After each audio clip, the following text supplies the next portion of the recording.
A single spark ignites the heart.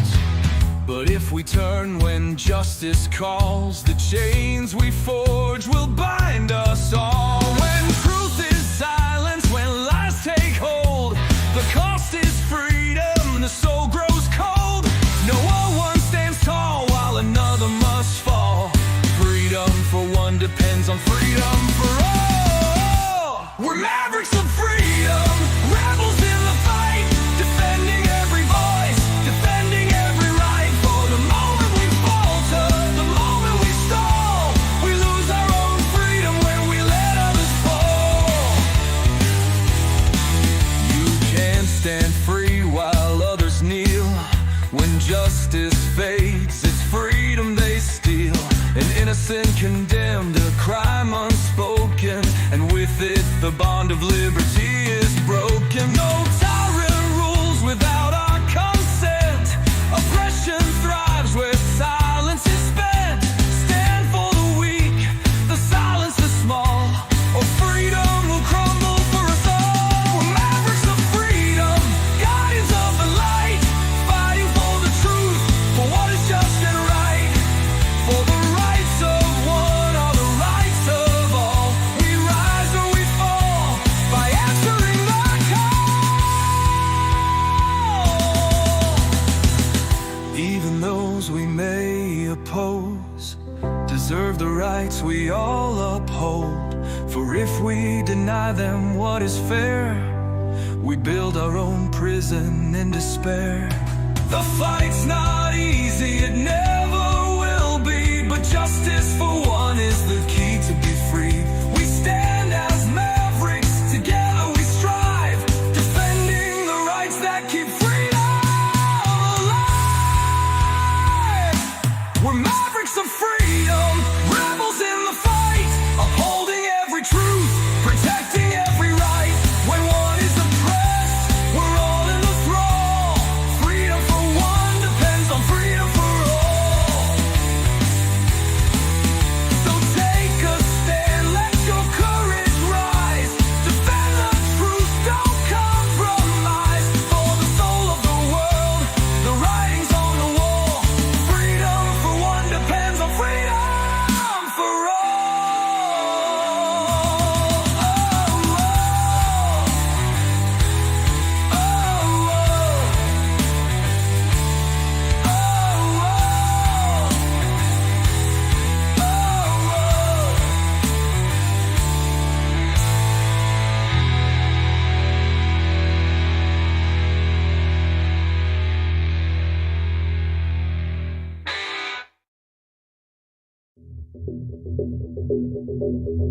Greetings, Mavericks and new viewers.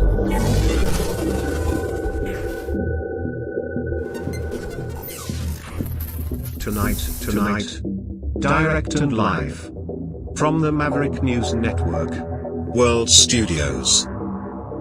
This is Maverick News with Rick Walker.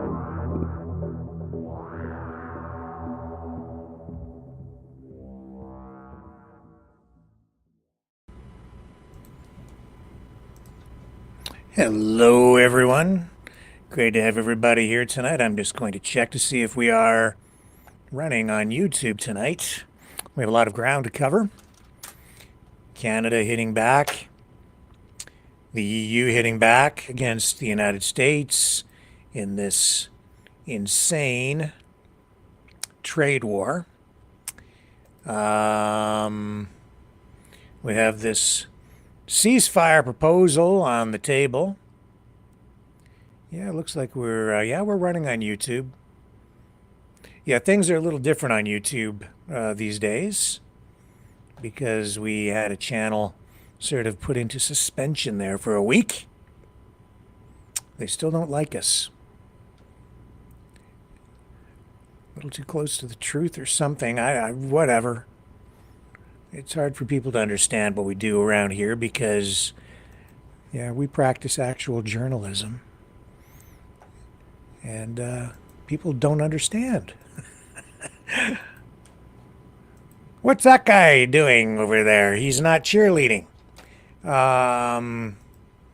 Anyway, we have those stories so far. We're going to make room for you in the program tonight as well. We will open the phone lines so that you can join the conversation. And there is a lot of ground to cover. What else do we have tonight? I think we're gonna show you a Michael Douglas clip. We're going to, we're going to talk about what else? Trump, and then we can talk about Trump, and we'll put a Canadian spin on it. Of course, there's a lot going on here in Kanakistan land, so stay with me. As I said, lots of ground to cover, and you get to join the conversation tonight.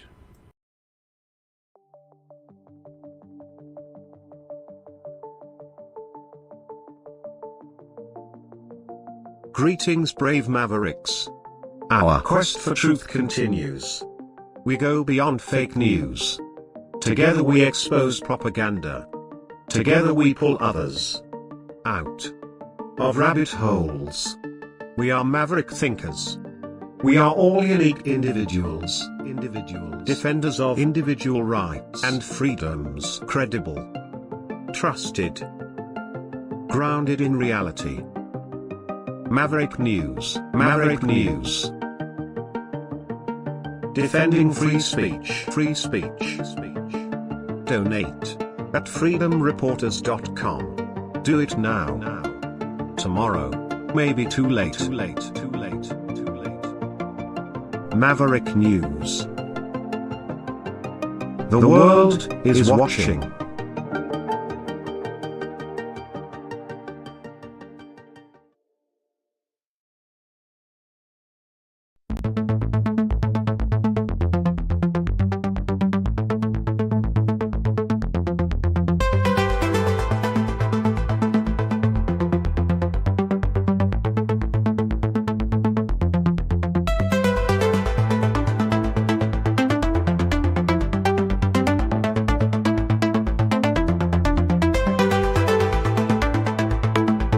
Maverick News. Expose lies and tell truth.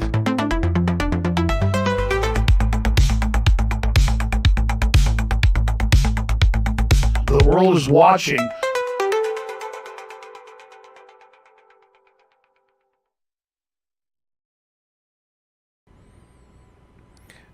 So Trump, in his regular braggadocious style in the White House today, made comments about Doug Ford, Ontario Premier, backing down on the 25% energy tariff, electricity tariff, going to 3 U.S. states. Oh, he said, I knew that would be, I'd put an end to that in an hour. La la la la la la la la la la la. Yeah, well, it ain't over. That's for sure. The trade war continues globally. This, of course, is the trade war that Donald Trump has started, turning the world just a little bit off kilter, maybe a lot off kilter. What an unnecessary thing this is. But hey, whatever is entertaining, right? Are you not entertained? Well, as I said, it's not over. And today, Canada hit back with more tariffs, dollar for dollar, tit for tat. It's like a game of ping pong. And Canada just fired another shot. And yeah, as I said yesterday, I don't think that we lost anything in that exchange with Doug Ford. It did open up a path to more discussions. There's going to be a meeting, and now Canada's still coming back with this. Let's go to Ottawa. À tous et à toutes. Plus tôt aujourd'hui, les États-Unis ont imposé des droits de douane de 25%. Hang on, we'll get past the French here. Hang on. Here we go. To this cause in defense of Canada. I would also like to thank the premiers from across the country for their work on these important Dominic matters. LeBlanc. I know Canadians are proud to see their governments stick up for their respective provinces and territories, and also, of course, stick up for the whole country.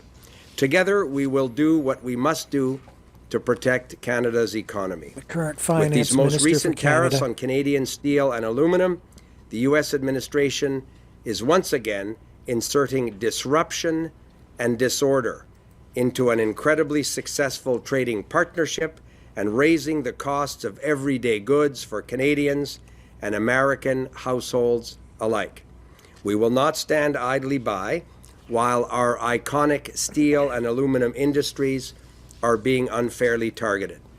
Today, I am announcing that the Government of Canada, following a dollar-for-dollar approach, will be imposing, as of 12:01 a.m. tomorrow, March 13th, 2025, 25% reciprocal tariffs on an additional $29.8 billion of imports from the United States. This includes steel products worth $12.6 billion and aluminum products worth $3 billion, as well as additional imported U.S. goods worth $14.2 billion for a total of $29.8 billion. The list of additional products affected by counter tariffs includes computers, sports equipment, and cast iron products as examples. These tariffs are in addition to Canada's 25% counter tariffs on $30 billion of imports from the United States in response to U.S. tariffs put in place on March 4th. In addition, we learned yesterday that the United States tariffs would also be imposed on steel and aluminum content in certain derivative products. The government is currently assessing this aspect and may impose, of course, further tariffs in response to this measure as well. Aujourd'hui, j'annonce que le gouvernement du Canada, suivant une approche dollar pour dollar, imposera à partir de minuit et 1 minute demain, le 13 mars 2025, des droits de douane réciproques de 25% sur 29,8 milliards de dollars d'importations supplémentaires en provenance des États-Unis. Cela comprend des produits en acier d'une valeur de 12,6 milliards de dollars et des produits en aluminium d'une valeur de 3 milliards de dollars, ainsi que des produits américains supplémentaires d'une valeur de 14,2 milliards de dollars pour une valeur totale de 29,8 milliards de dollars. La liste des produits supplémentaires concernés par les contre-tarifs comprend des outils, des ordinateurs, des équipements de sport et des produits en fonte. Ces droits de douane s'ajoutent aux droits de douane réciproques de 25% appliqués par le Canada sur 30 milliards de dollars d'importations en provenance des États-Unis en réponse aux droits de douane américains imposés, comme vous savez. Breweries over on the U.S. side are also a little bit worried about the cost of aluminum, which they, of course, use to use in their canning process, right? So these tariffs are going to have wide-reaching impacts. Our government is also taking steps to mitigate the impact of these countermeasures on Canadian workers and businesses by considering requests for exceptional relief through the existing remissions process. We understand that these are challenging, uncertain times for Canadian businesses and Canadian workers. That's why we've deployed measures to support workers and businesses. Export Development Canada, the Business Development Bank of Canada, and Farm Credit Corporation are there to help business owners find new markets for their products and access financing to help with liquidity crunches. We have also introduced temporary flexibilities to the Employment Insurance Work-Sharing Program, helping affected businesses keep more employees on the payroll in the event of a slowdown. Notre gouvernement utilisera tous les outils à sa disposition. Okay, hang on. We'll get back to the English. And we're going to go to,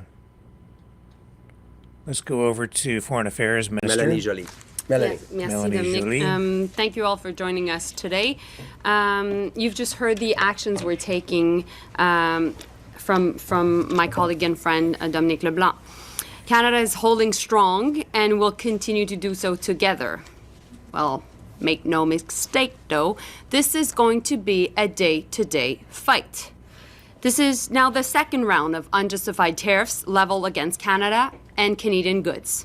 The excuse for the first round was exaggerated claims about our border. We addressed all the concerns raised by the U.S., and in return, they agreed to temporarily abide by the free trade agreement President Trump signed himself with Canada. The latest excuse is national security, despite the fact that Canadian steel and aluminum add to America's security, not take away from it. All the while, there is a threat to further and broader tariffs on April 2nd still looming. The excuse for those tariffs shifts every day. The only constant in this unjustified and unjustifiable trade war seems to be President Trump's talks of annexing our country through economic coercion. Yesterday, he called our border a fictional line and repeated his disrespectful 51st state rhetoric. Well, Canadians have made it very clear that we will not back down and we will not give in to this coercion. À mes concitoyens canadiens, je tiens à vous rappeler que nous n'avons rien fait pour justifier les actions du président Trump contre notre pays. Et nous n'avons rien fait pour justifier ces actions. Again, just get back to the English. Here we go. En 2018, et il demeure injustifié aujourd'hui. I now would like to talk to the American people, to our American friends. I want you to remember this. Canada is your best friend, best neighbor, and best ally. Many of us have family on both sides of the border. Canada is also America's best and biggest customer. We buy more American goods than the UK, France, China, and Japan altogether. Together, we have spent generations building a relationship between our countries that is the envy of the world. Canada is not the one driving up the cost of your groceries or of your gasoline or any of your construction. Canada is not the one putting your jobs at risk. Canada is not the one that is ultimately starting this war. President Trump's tariffs against you are causing that. And there are no winners in a trade war. American friends, help us help you.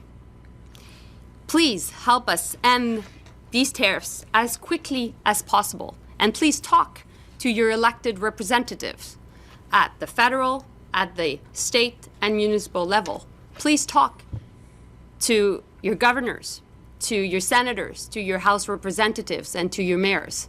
Send a message to the White House. Working together, Canada and the U.S. have built a strong enough economy, and working together, we can bring down inflation and bring stability to the markets. To my European colleagues, we will work together to put pressure to end these tariffs against you too. À mes collègues en Europe et dans le monde entier, je dis depuis longtemps que le Canada est le canari dans la mine. Que si les États-Unis peuvent nous faire ça à nous, leur allié et ami le plus proche, aucun d'entre vous... Okay, we'll get back to the English. Hang on.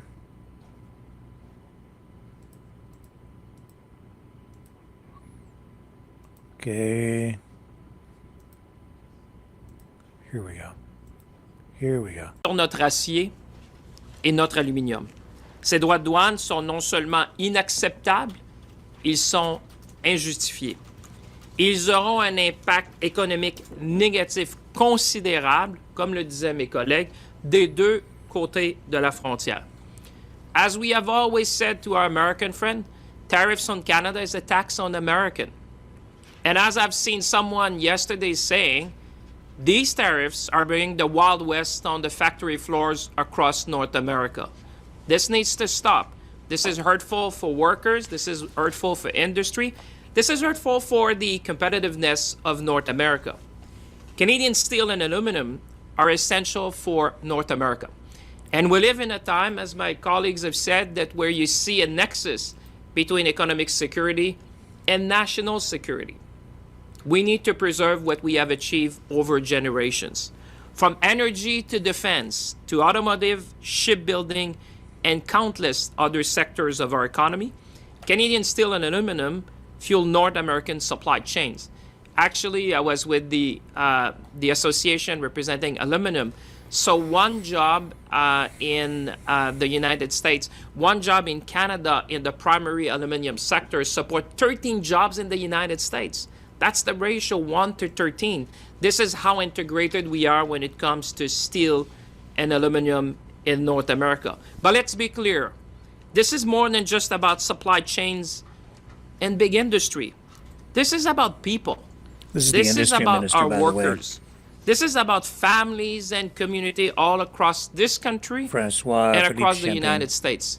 They are the ones paying the price. This uncertainty is creating anxiety across North America, and we need to work together to stop that. Les secteurs de l'acier et de l'aluminium représentent plus de 150 000 travailleurs. Hang on, we'll get back to the English again.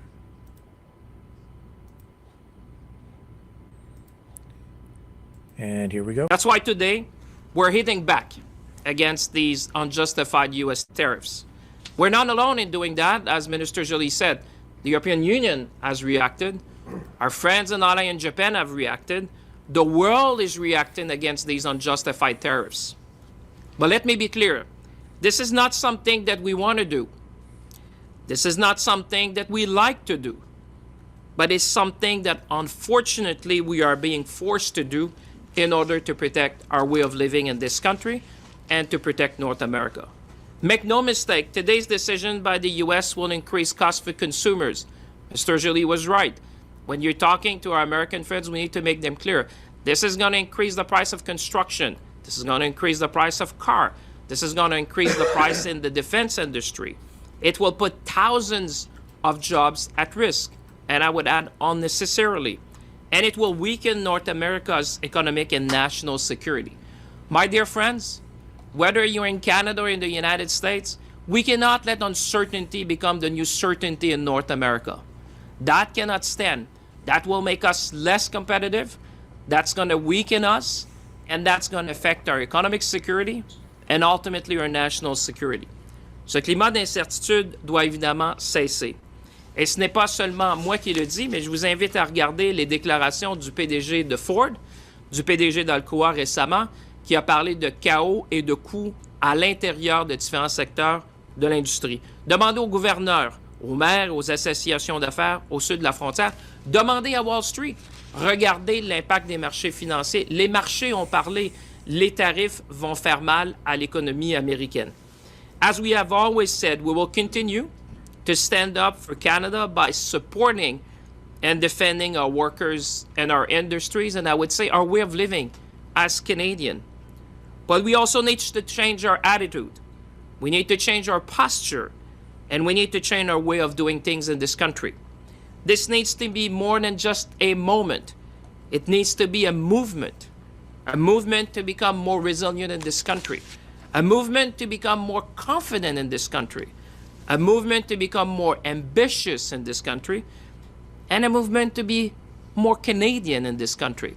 There's many ways for us to do that. I've said many times to Canadians, the best way to do that, the biggest power we have is our purchasing power. As my colleague have said, we can start to buy local. We can buy Canadian. Because after all, we're the largest customer to the United States of America. We will diversify our industry, we will diversify our exports, but we can also choose to buy local. That's going to make a difference to the small and medium-sized business across our country. Tomorrow, Minister Leblanc and I are planning to join Premier Ford in Washington to convey these messages as forcefully as Canadians can do. In conclusion, let's stop with this tariff nonsense. And let's work together to make North America more competitive, more innovative, and more resilient. Our people on both sides of the border expect nothing less from us. Merci tout le monde. À vous. Thank you, ministers. We do have more, I think 10 questions in the room, so we may not get to the online, but we will try. We'll start with Valérie Gamache from Radio-Canada. One question, one follow, please. Bonjour à vous trois. Hier, il y a eu beaucoup de bruit avec l'intervention notamment de Doug Ford dans le... One moment while we get back to the English again. Qu'il y ait une unité au sein du Canada. Parce qu'on sait que les Américains vont être divisés. Et donc, basé là-dessus, on va continuer à démontrer du leadership comme on le fait au niveau fédéral. On va soutenir aussi les premiers ministres qui démontrent du leadership ensemble. Parce qu'au final, ce qu'on doit faire, c'est pas reculer les Américains.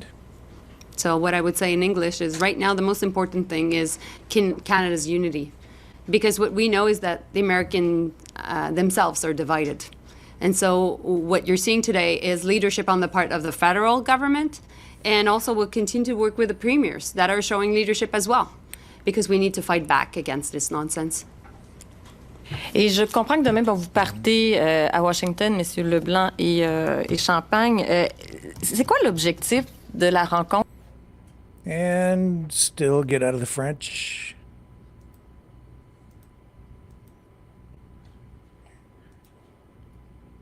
Here we go. Tarif douanier qui s'applique injustement à l'économie du Canada. Non, je vous dirais, c'est... So sure, in English, and then François Philippe can add, the discussion tomorrow, it's not about renegotiating the USMCA. That is not the purpose of the conversation tomorrow. The conversation tomorrow will be what can we do to deal with this completely unjustified application of tariffs to steel and aluminum from Canada that came into effect today. The, again, unjustified decision of March 4th. As you know, certain products that are compliant with the agreement were exempted until April 2nd.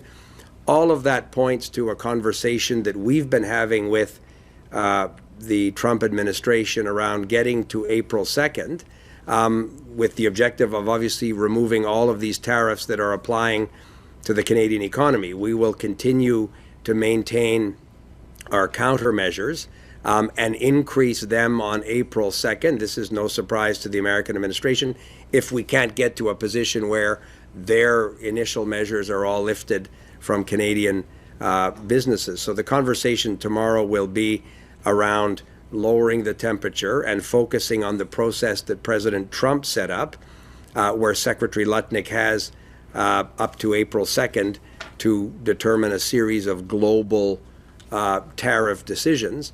Obviously, we think that they should respect the agreement that President Trump signed, the Canada-U.S. Mexico Free Trade Agreement. In the agreement itself, there's a provision to have a review in 2026. It's not a renegotiation, it's a review. If one of the three parties wants to, at some point, begin a process of that review earlier, then of course Canada would be ready. We've always said the best approach is a coherent conversation that looks at all of these issues, where the three economies are part of the conversation, and where we can arrive at the best agreement for North America. That's been the success of previous conversations, but for the moment it's difficult to get there because day over day, week over week, you have these decisions. So if we can sort of clear the underbrush and get to a position where we can get to April 2nd with a coherent plan, I certainly think that would be the objective of the conversation tomorrow, and it continues on conversations we've been having over recent weeks as well. Je pense que Dominique l'a bien dit, demain pour être... Okay, so that's enough. That is enough of that. It's going to be like this for the foreseeable future, I think. And that means a lot of chaos. So let me try to organize things here a little bit in the wake of all this chaos, and I'll be right back.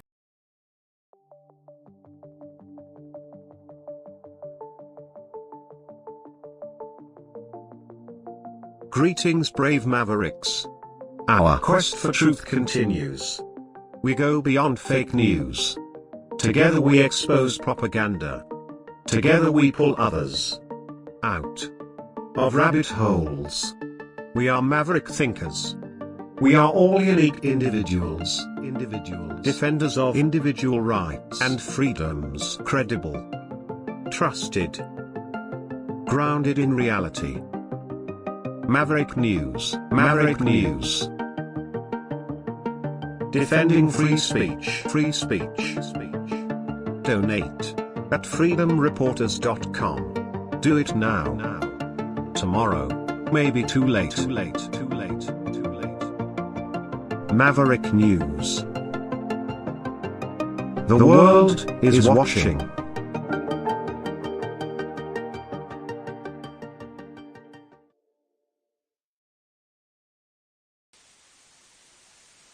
You know, someone very profoundly once said many years ago that if fascism ever comes to America, it'll come in the name of liberalism.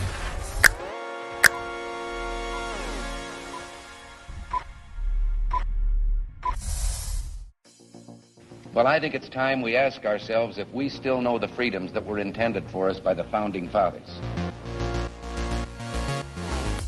If we lose freedom here, there's no place to escape to. This is the last stand on Earth.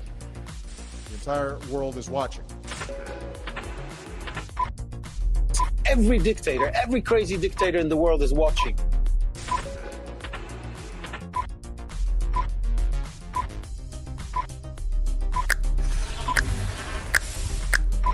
The world is watching. On TV, the entire world is watching. On social media. But the entire world is watching, and yes, they are seeing what we have apparently bravely been willing to say that others are thinking. Stand for freedom. Literally stand for freedom. Let's get this done. The entire world is watching. We're at war with the most dangerous enemy that has ever faced mankind in his long climb from the swamp to the stars. Maverick News. Maverick News. Maverick News. Let me have more control of my own destiny. The world is watching.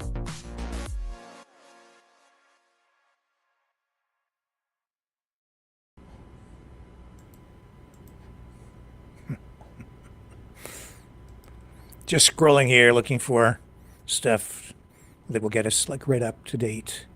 And here's Commerce Secretary Letnick being interviewed. Where is this? CBS. CBS. These guys, their overconfidence will be their undoing. This is him talking about what happened with Premier Ford and the 25% fee on the electricity. So that's what I'm working for. So you're saying when it looks chaotic and unpredictable from the outside, that there actually is a master plan when it comes to these tariffs? It is not chaotic. And the only one who thinks it's chaotic is someone who's being silly. He said reciprocal tariffs. Nobody expected him to announce 50% tariffs this morning. He needed to break some guy in Ontario who said he was going to tax American energy 25%. The President of the United States in the White House says, "Oh, no, you won't," and breaks him. Breaks him. In what? By a tweet and a truth.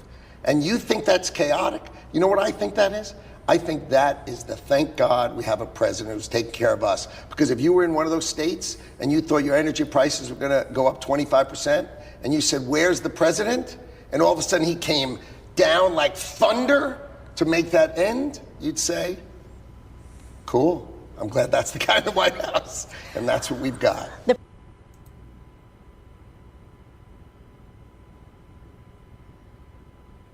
What a dick.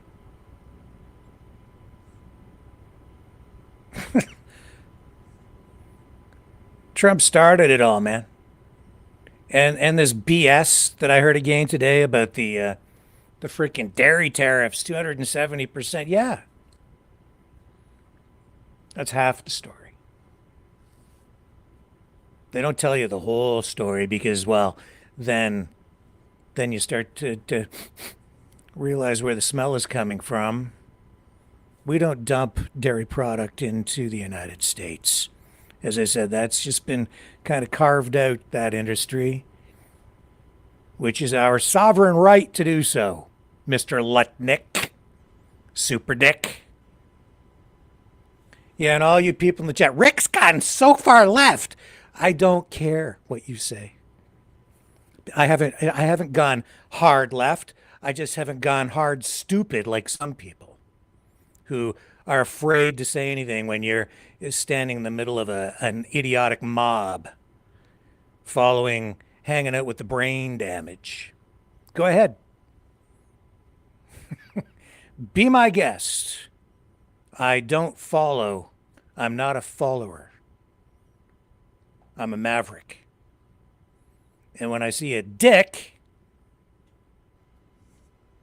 I see a dick. Mr. Lutnick. Yeah, they crushed us. Yeah, sure you did. You ain't seen nothing yet, pal. Nothing.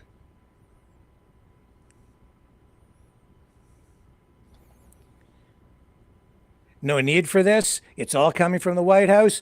Trump wouldn't have had to do anything if he hadn't been a dick. None of this would be happening if Trump hasn't been being a dick. And I see that we have a guest in the house tonight, Mr. Tommy Temper or somebody. And I read there he said something. I don't really look in the chat very often, but I did tonight. He said, rule number 1, don't piss off Trump. No, I don't give a if but pissing off Trump. He doesn't scare me.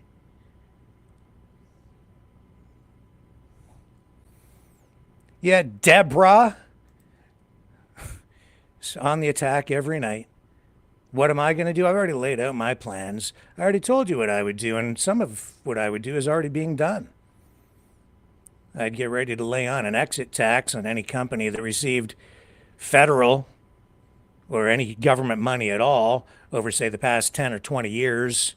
And if they respond to these tariffs and then turn tail and take what they've got and run across the border in order to avoid the tariffs, I'd say 75% exit tax.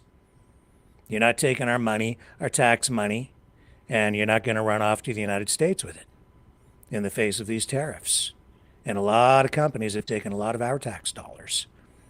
And I don't care if I piss off Trump or not with what I'm saying. And I don't really care if I piss you off, because I just haven't gone full-blown stupid like some people. And I'm not a coward like some of you who follow the mob. And you're just afraid to stand up and say what's right. But you be my guest. Keep on following the brain damage and dominating the chat like a bunch of digital brown shirts. Attack all you like. I really don't give a damn. You're here to destroy the channel? Go ahead and destroy the channel. If you don't like what I'm saying, go watch somebody else. There's a lot of brain damage out there online every single night. You'll feel more comfortable over there. Go. I don't really want you here if you're just going to sit here and drag the channel down. But if you want to come to your senses, I've tried to be very patient with people because I've seen what's been done to you psychologically, and I feel for you. But you just believe what you want to believe, you see what you want to see, and I just don't care anymore,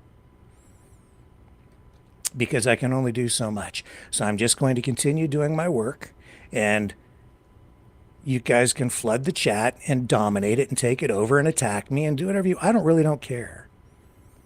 But I'm going to piss off Trump because what he's doing is he's being a dick, and Mr. Lutnick, the super dick, is being a dick.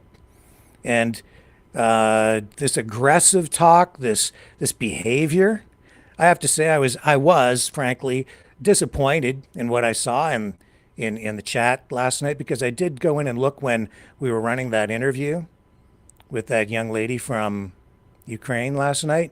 I was pretty disgusted with what some of you were saying in there. Not very Maverick-like at all. No respect. Absolute disrespect.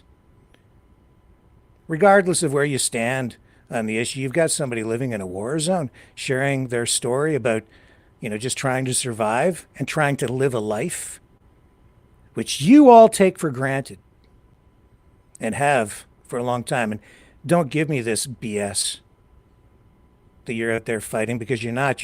You're destroying things right now, whether you realize it or not. You're all being very destructive. Not all of you, just those of you who are following, participating in the brain damage. I don't care if I piss off Trump, and I don't care if I piss off you. And for those of you who are with me, we've got a lot of work to do. And we're going to build. And we're going to fight back. Yeah, that's right. We're going to fight back in our own peaceful way right here on this program. That's what I'm doing every night. I have been for how many years now have I been sitting in this chair? And I've been fighting for the country, not to destroy it. And if you're here to destroy the country, then I'm fighting you. And if you're here to destroy or damage this channel, then I'm fighting you. But hey, as long as you're here and you're watching, I get the view. So carry on. Carry on. I'll be right back.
Maverick News. The world is watching. Triggered a few people.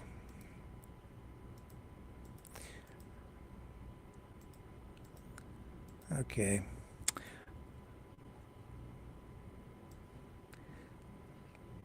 Those poor astronauts up there, stranded on that on the space station after their Boeing spacecraft was deemed unsafe for a re-entry. So, yeah, I guess SpaceX, they were going to launch tonight. And no, I wasn't really directing that at you, RV, by the way, because I checked the chat. I can't see it right now, but no, you've been actually pretty nice of late. So it's been a pleasure to have you on the program, calling in and having good conversations. And I'm not saying people have to agree with me at all, but I would like to have constructive, intelligent conversations. And I wish that the chat could be more like that instead of filled with crap. But anyway, back to this. So I guess they had to scrub this SpaceX launch, this rescue mission tonight. Those astronauts, they've been up there stranded there since June. And yeah,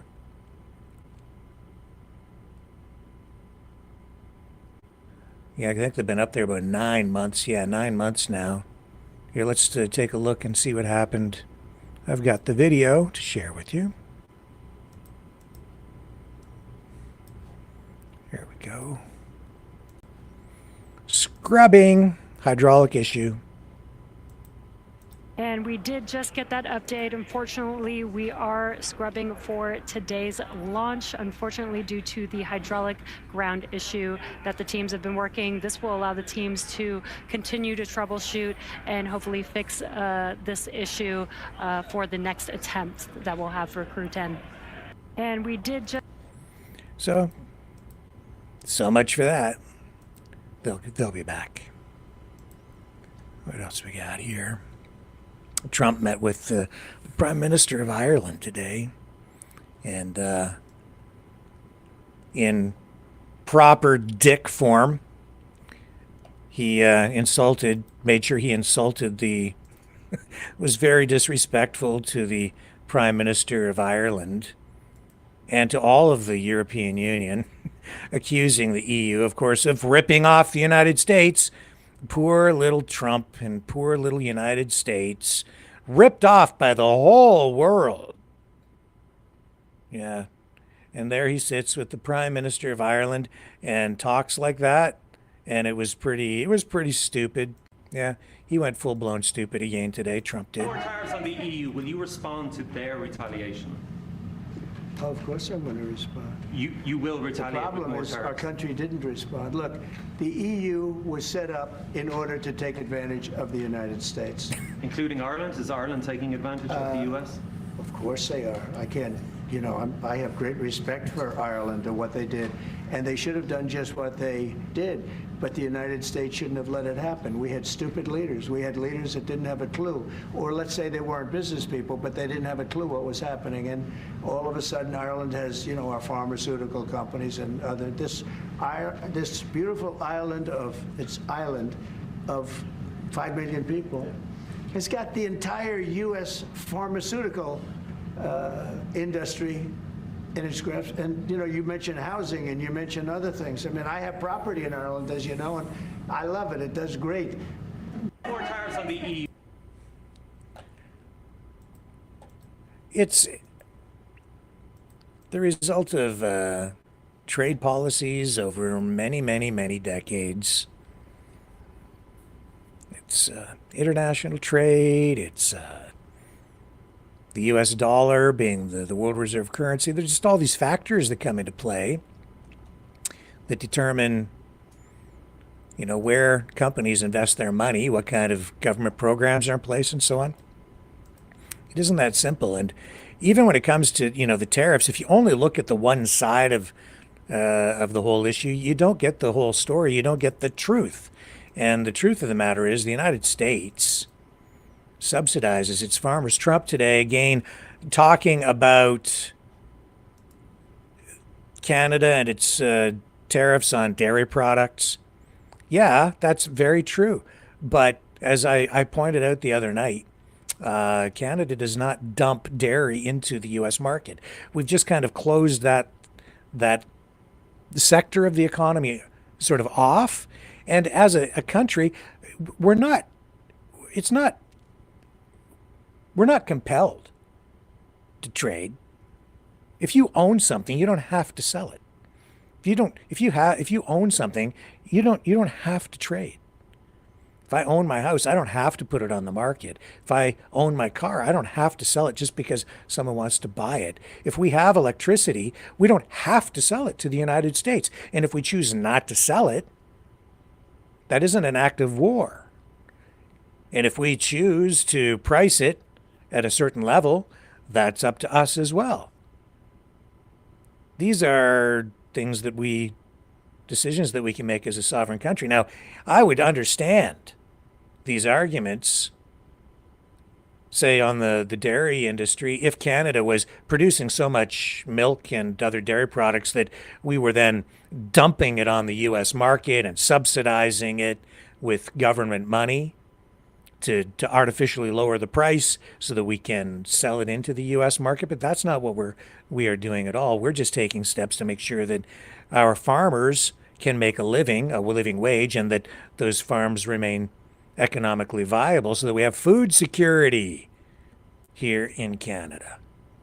So that we don't have a country like, say, the United States becoming so integrated into our economy that we become so dependent on them that they can hold food, use food as a weapon against us in some way, that we determine what we do with our food supply, so that if the zombie apocalypse ever comes, then we'll still be able to eat. And if a president of the United States decides to initiate a giant economic war or hold an economic gun to our heads, we'll still eat. That's why we've done it. And, some people would argue that the dairy farmers are getting rich through these trade policies, and I'm sure that some of them probably are. But at least we're going to eat. And, the United States is not squeaky clean on this stuff. They provide a ton of subsidies for their farmers through the federal crop insurance program.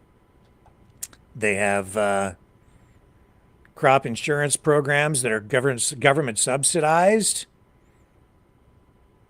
to the tune of about $11.5 billion. That's how much they distributed back in 2023. They have price loss coverage. They have agricultural risk coverage. Billions of dollars dumped into that program for their farmers in various sectors of the ag industry. They have commodity-specific subsidies. They have marketing assistance loans and loan deficiency payments. They have disaster assistance programs. In 2023, $7.5 billion was paid out in ad hoc disaster relief, which was down from that $11.3 billion in 2022. And the payments often supplement other subsidies, sometimes duplicating the money going out. They have a conservation reserve program. The CRP paid $1.8 billion for 22.9 million acres in 2023. They have a market facilitation program and trade relief aid. They have a sugar program. Here, where I live, they have sugar beet farmers are in this area, and they have a pretty substantial sugar beet crop here. But in the United States, they have indirect subsidies for sugar producers, and that costs consumers about $1 billion annually in higher prices in the United States. And that provides about $1.6 billion in effective support for sugar farmers. And, of course, they get their sugar from both sugar beets and sugar cane, which is an industry that is important in several U.S. states. So it's not that simple. And there are also programs to support dairy farmers in the United States. And they have giant factory farms down there. So it isn't just the tariffs that are the issue. It's about subsidy levels with governments in all different countries. And when it comes to agriculture, every country has different kinds of subsidies and tax breaks and incentive programs, crop relief, crop insurance programs for farmers. And it becomes this very tangled, complicated web of government regulations and support programs that is, it's almost hard to it is hard to keep track of it and make sense of it, especially when you have multiple nations involved and you're all trading on the commodity markets and it's all global and the prices are set globally, but governments are trying to make sure that their farmers don't go out of business. Corn, a huge industry, but it's heavily subsidized in virtually every country, including both Canada and the United States. And so the tariffs alone don't tell the whole story. And you have to look at each commodity separately and look at what's going on. And sometimes it changes even from state to state or province to province. It isn't just that simple. So for Trump to sit there and say, Canada has a 270% tariff on dairy, well, yes, but there's a bigger story that goes with that. That's why you have the USMCA, the new version of the North American Free Trade Agreement, which Trump negotiated, and now he says that it sucks.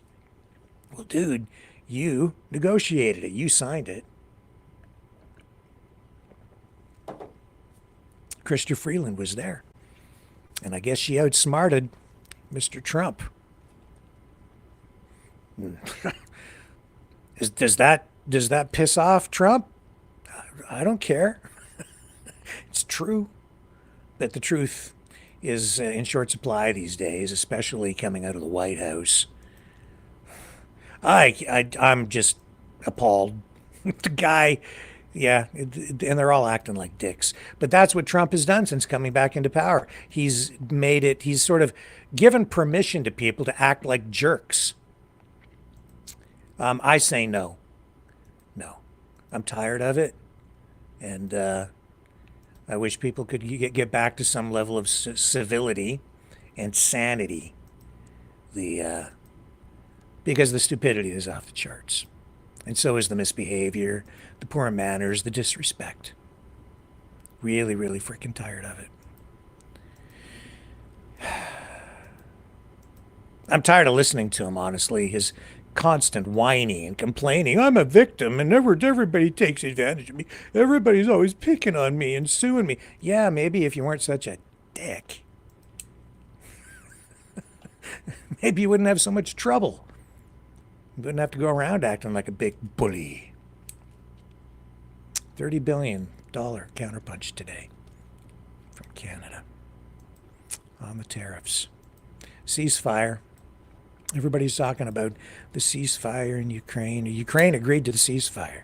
The truth of the matter is Ukraine had been talking about, these kinds of things for some time. But anyway, Rubio talked about it yesterday. The ceasefire. Ukraine has agreed, I guess, in principle to a ceasefire deal of some kind. We don't have all the details on this. I'm not even sure that there really are many details. I think it's just designed to get the shooting to stop for 30 days so that they can then get to the table and start to talk. John Bolton.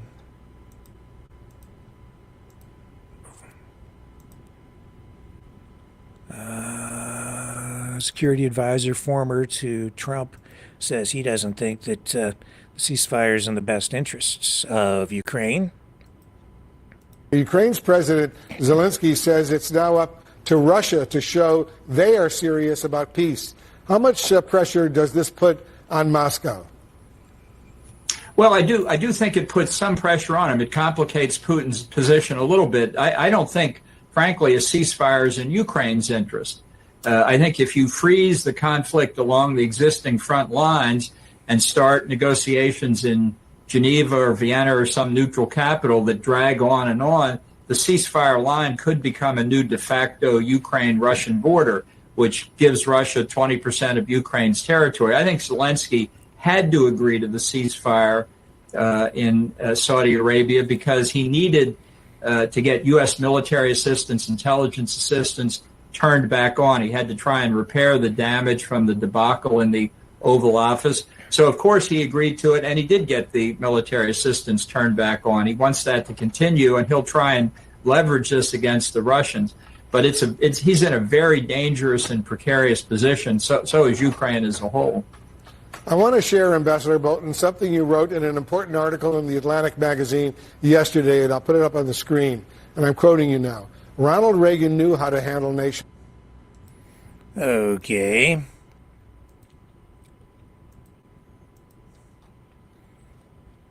So where does Russia stand on this? Well, they're most people who are paying attention closely are saying that Putin is likely to reject the deal, and if he does accept it, so a lot of people are thinking that Putin will end up breaking it fairly quickly.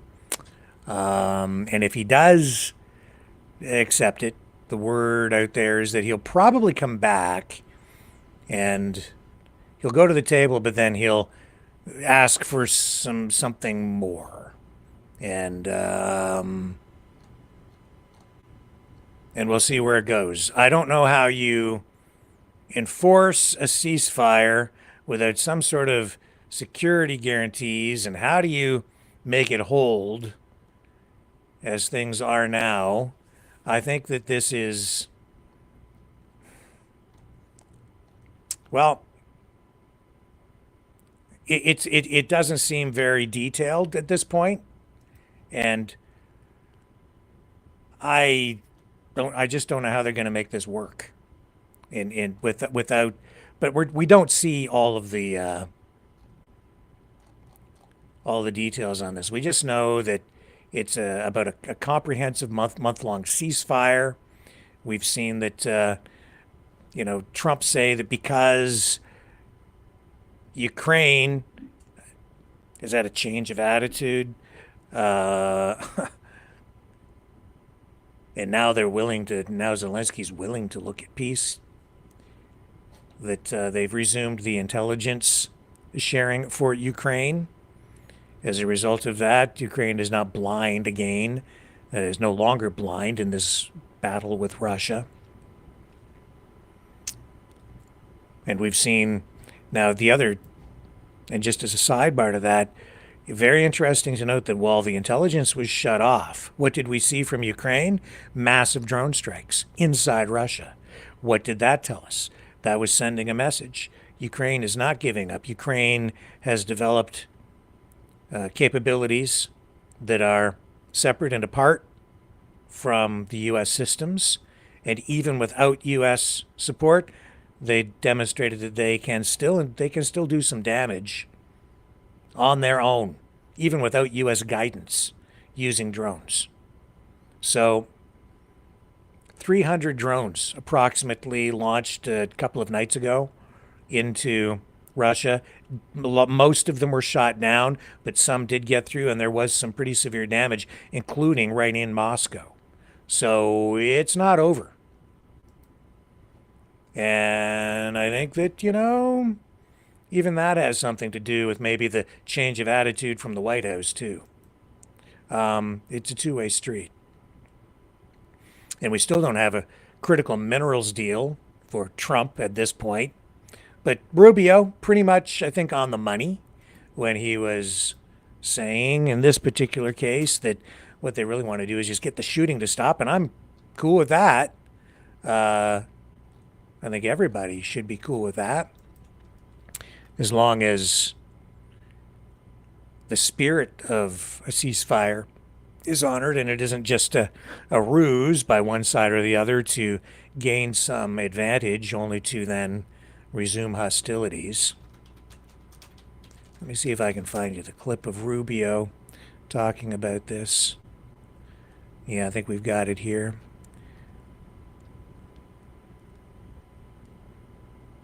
Yeah, I'll run this clip here.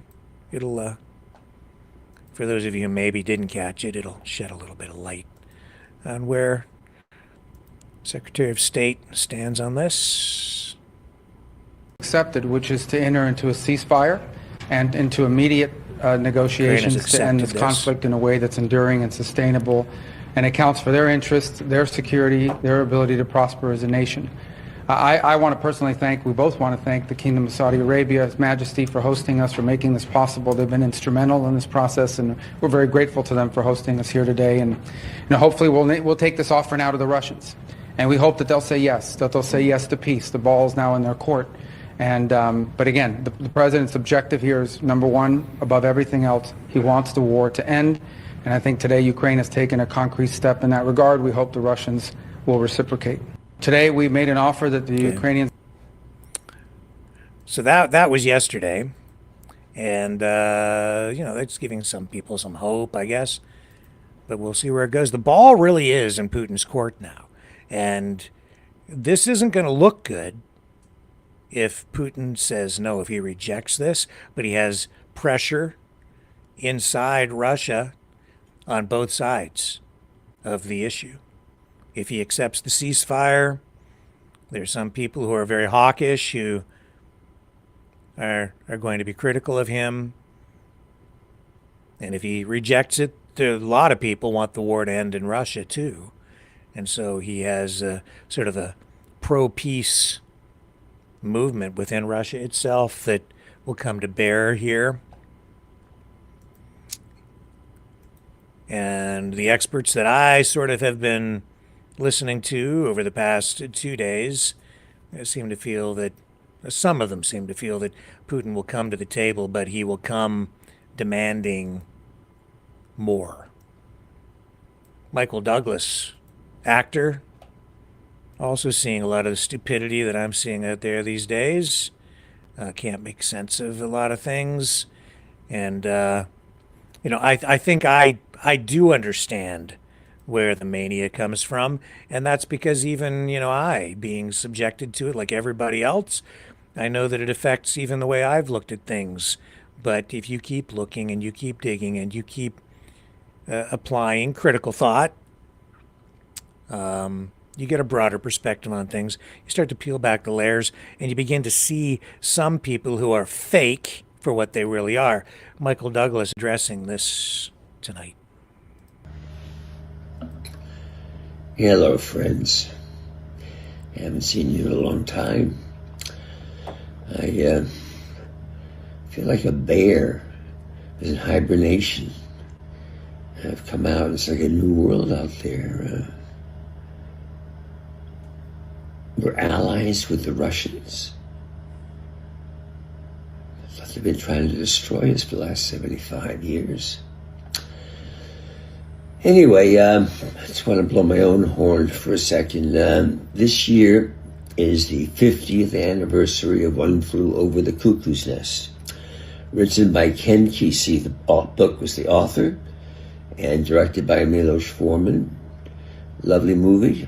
If you haven't had a chance to read the book or see the picture, I would really encourage it. And another one who's a lot younger, 25th anniversary, is Wonder Boys, which was written by Michael Chabon and directed by Curtis Hanson, and one of my particular favorites. It's not seen by that many people, so if you feel like reading a couple of good books and then seeing a couple of good movies, Cuckoo's Nest and Wonder Boys couldn't be worse. Thank you. I always liked Michael Douglas. Great actor. I liked his dad, too, Kirk Douglas. You ever see 20,000 Leagues Under the Sea? His dad was in that. Great actor. Yeah. Those were the days. That was a Disney movie. Back when Disney was Disney. Yeah. Back when Disney was Disney, before it became part of ABC. Yeah. So what's Putin saying about all this? Well, I've been trying to tell everybody that Russia has greater designs on things. Oh, Rick, they don't want to take all of Ukraine. Yeah, they do. He wants to take a lot more than that, just like Trump wants to take a lot more than just Greenland, Panama, and Canada. Trust me. Who thought that Trump would be coming for Canada?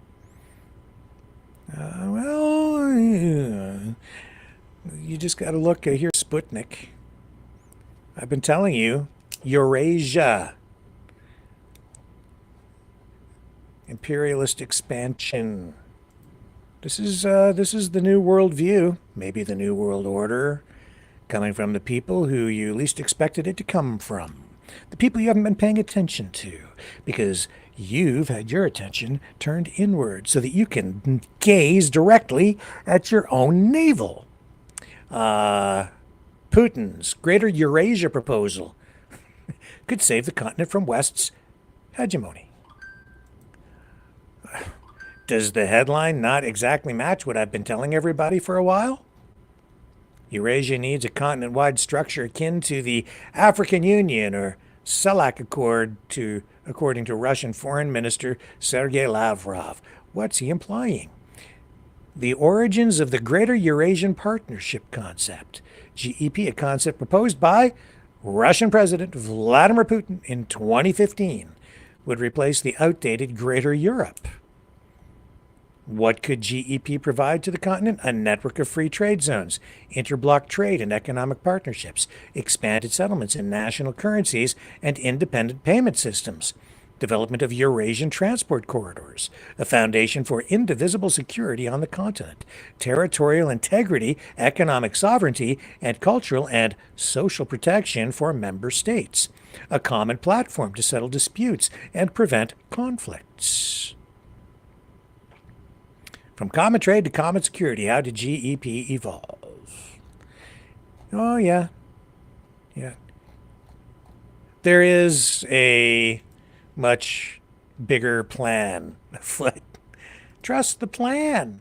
Well, there's a plan over there. And a lot of it's coming from Putin's brain. Who's Putin's brain? Alexander Dugin, the philosopher. Told you about him, didn't I? Yes, I did. And he's been tweeting.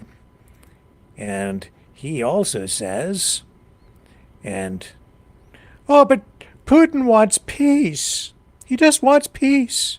He's such a peaceful guy. Dugin says, Putin will not accept ceasefire, as Russia many times clearly said before, without discussing the conditions of solid peace, which is, and if you dig deeper, it will be that, and Alexander Dugin said this just a week and a half or 2 weeks ago, he said that basically, Russia has to have control of all of Ukraine. It has to be given up. That's the path to a lasting peace. Capitulation. Ukraine gives up, surrenders, and Russia wins, and then you can have peace. I just have to give up. Just have to give up. And of course, no NATO.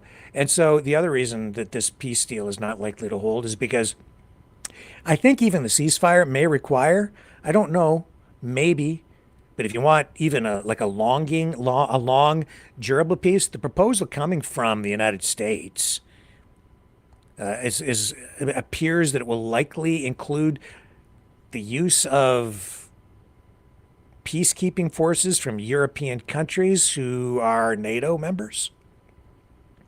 And there's no way Putin is going to accept that. Essentially, what that deal is then NATO forces would be moved into Ukraine. You'd have boots on the ground. And then if Russia attacks those forces, it wouldn't necessarily trigger Article 5, but then you'd have Russia attacking NATO troops, and you'd have a pretty serious turn of events in there, shall we say. So no, he's not going to accept that. Politically at home, that would be suicide for Putin.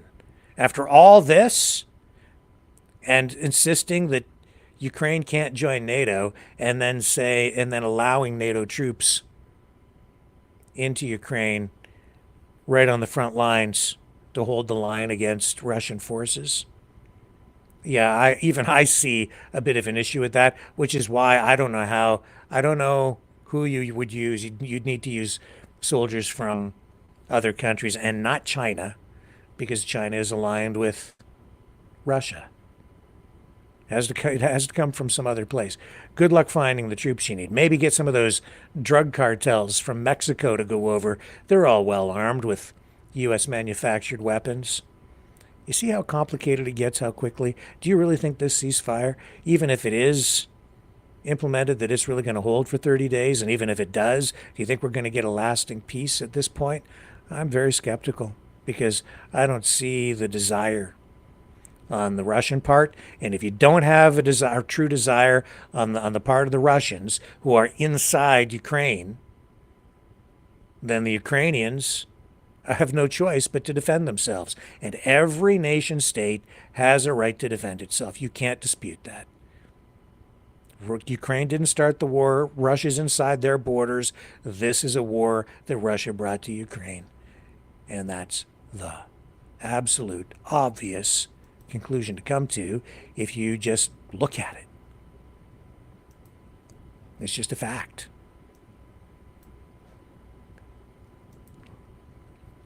Canadians traveling in the U.S., not so friendly down there these days. I just saw a story over the last 24 hours about Canadians hightailing it out of Florida and coming home because they're being harassed by Americans in Florida, shouting things at them like, "Go home, Canadians!"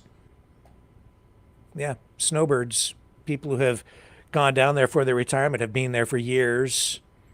Some people, because of all the anger and the stupidity out there, being chased out of Florida, retirees feeling unsafe. Also, over the past 24 hours, a family fled the U.S., I guess. They went to my hometown. They ended up in my hometown of London, Ontario, because they went to customs and they're there seeking asylum because they feel unsafe in their own country, the United States of America. Again, because there seems to be this license for people to just be hurtful, angry, to spew insults and shout at people. Like, this is not cool. How did we get here? True story. Children's Aid had to put this family up in a hotel in London because they just fled. They left everything that they had behind. Not very likely they're going to get the asylum they seek because the United States, but in Canada, is still not viewed as, I think, a country that is likely to persecute a family like that. And yet, the persecution may not come directly from the government itself, but maybe just from a lot of people, citizens, people in their community, just like the Canadians who got chased out of Florida. And it's not just but it is the government too that is making Canadians feel very uncomfortable, uneasy, even fearful in the United States. Because tonight we're also seeing that Canadians who are in the United States for 30 days or longer and cross, the border, will soon have to register their information with the U.S. government. So foreign nationals who plan to stay in the U.S. for longer than 30 days will be required to apply for registration with the federal government and be fingerprinted. Fingerprinted. All this starts on April 11th. Boy, things changed on 9/11, and on April 11th, things are going to change even more for Canadians. If you're down there for longer than a month, they're going to take your fingerprints.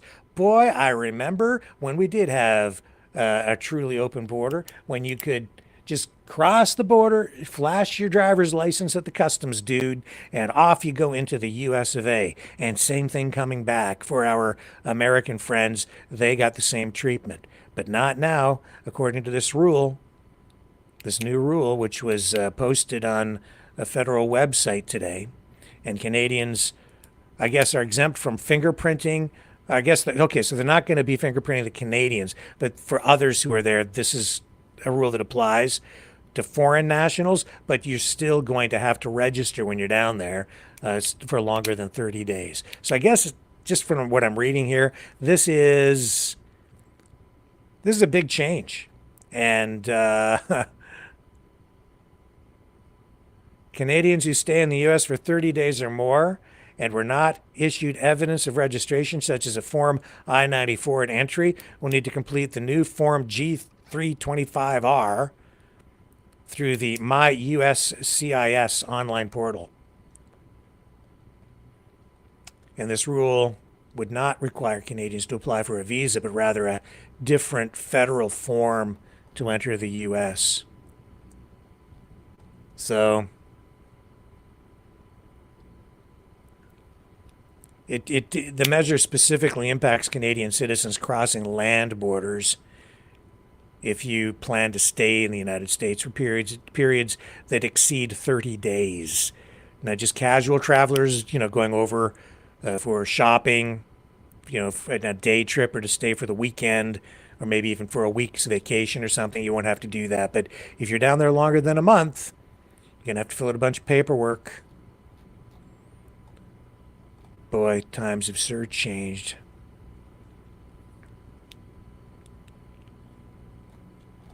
So it looks like that's going to affect Canadians, but the Canadian Snowbird Association, they represent mostly seniors, Canadian seniors who spend their winters down in the southern U.S. to escape our bitter cold winters and all the snow. I guess they're going to be approaching Congress to see if they can work out something so that Canadians will be exempt from this. But Things have sure changed. We'll see. Tom Homan, the border czar. Another tough guy. Here's Mr. Tough Guy talking about illegal immigrants and why wouldn't you want them deported? Here he is. It's just, there's no excuse for someone being in the country illegally to commit a crime and not being handed over to ICE. I don't understand it. It's just, they're here in violation of law. That's not okay, first of all. And a lot of people are looking at it. They're just not criminals. Let's get back to members of Congress educating people. They're educating people who enter the country illegally, which is a crime, got convicted of a serious offense, and were ordered removed by a federal judge after due process. Who doesn't think they should be removed, for God's sakes? We're a system of laws. We need to follow the law. Yeah, I mean, the law is the law is the law is the law. I said a long time ago that you don't really need new immigration laws. You just need to enforce the ones you have if you want to control your borders. They already had the laws in place. It's just that the previous government chose not to. I'm just not sure that this administration is really following the law, honoring people's rights, honoring the spirit of the law. I'm not sure that the way they're doing it will be reviewed by people in the future. I'm not sure history will look kindly upon this time, because I'm not sure if people are being treated properly, treated well, and if people's rights are being respected. Not sure. I'll tell you this, the tone, the attitude, the tough guy talk, the tough guy tone, it really concerns me. And I don't really want to go visit the United States at all right now. I don't want to go down there. As anybody entering the country, I just feel very nervous about it. I've never felt like that before, but I do now.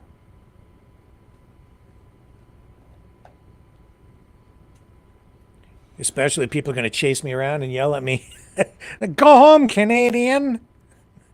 I don't know how they identify you that easily when you're down there, but so I just say don't wear a Canadian flag or put a Canadian lapel pin on.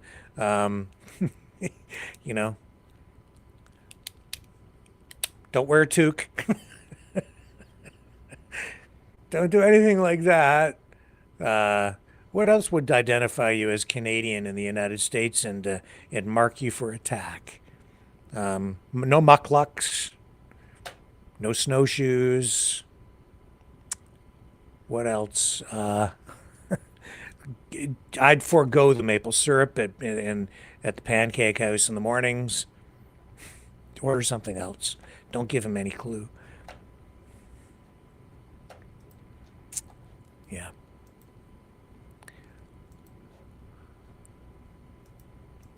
What am I missing here? What have we forgotten to cover tonight? Oh yeah, Russia, they did, even as Zelensky and Ukraine agreed to the ceasefire, Russia launched a massive attack on Kyiv. Here's video. Civilians killed in this.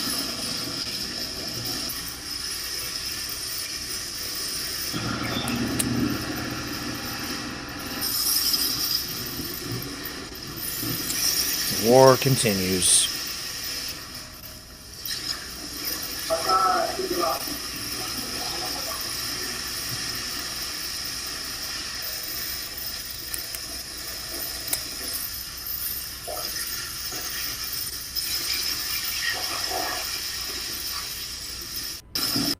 There you go. Okay. So we got all that covered. We got that covered. We talked about the milk. We at Michael Douglas. We talked about Putin. We talked about Eurasian expansionism. We talked about the ceasefire. We also talked about the tariffs and the Canadian government and even the EU hitting back. I forgot to mention that in Greenland, We did have an election overnight, and we had the center-right, pro-business Democratic Party elected.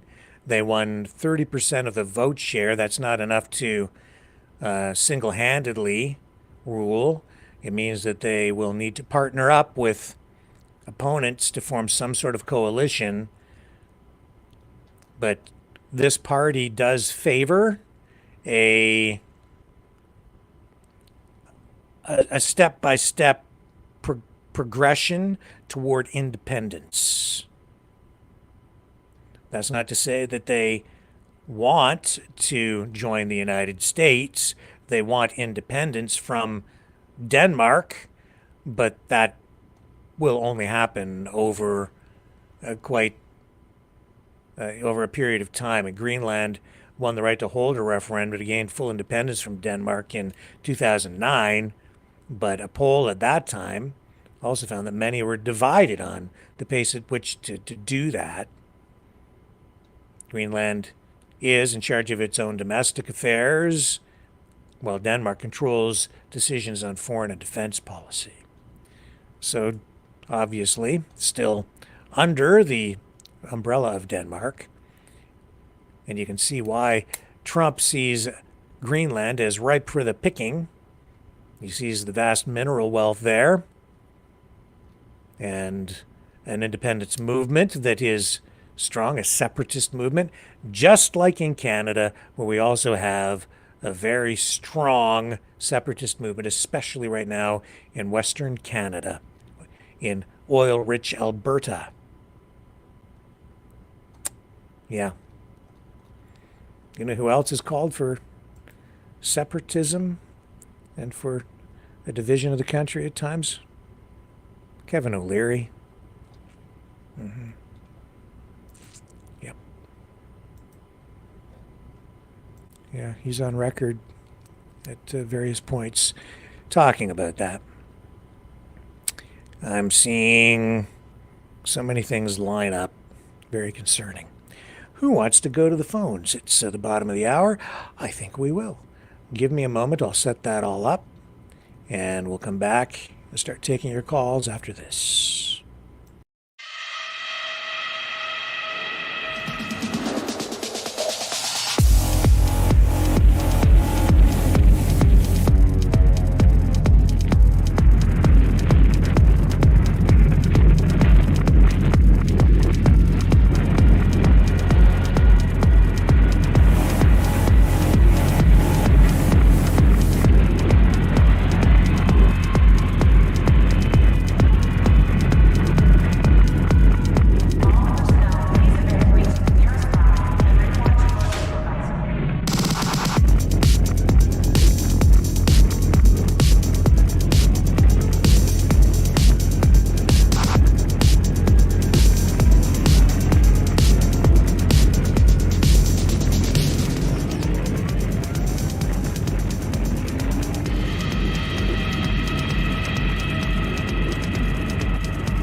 Maverick News.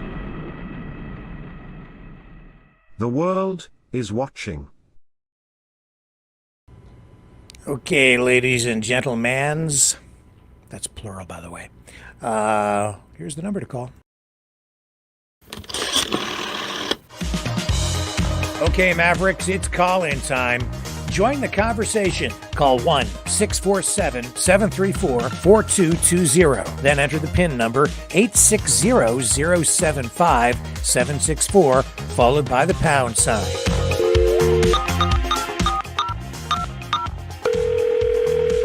Exercise your right to free speech. Call 1-647-734-4220. Then enter the PIN number 860-075-764, followed by the pound sign.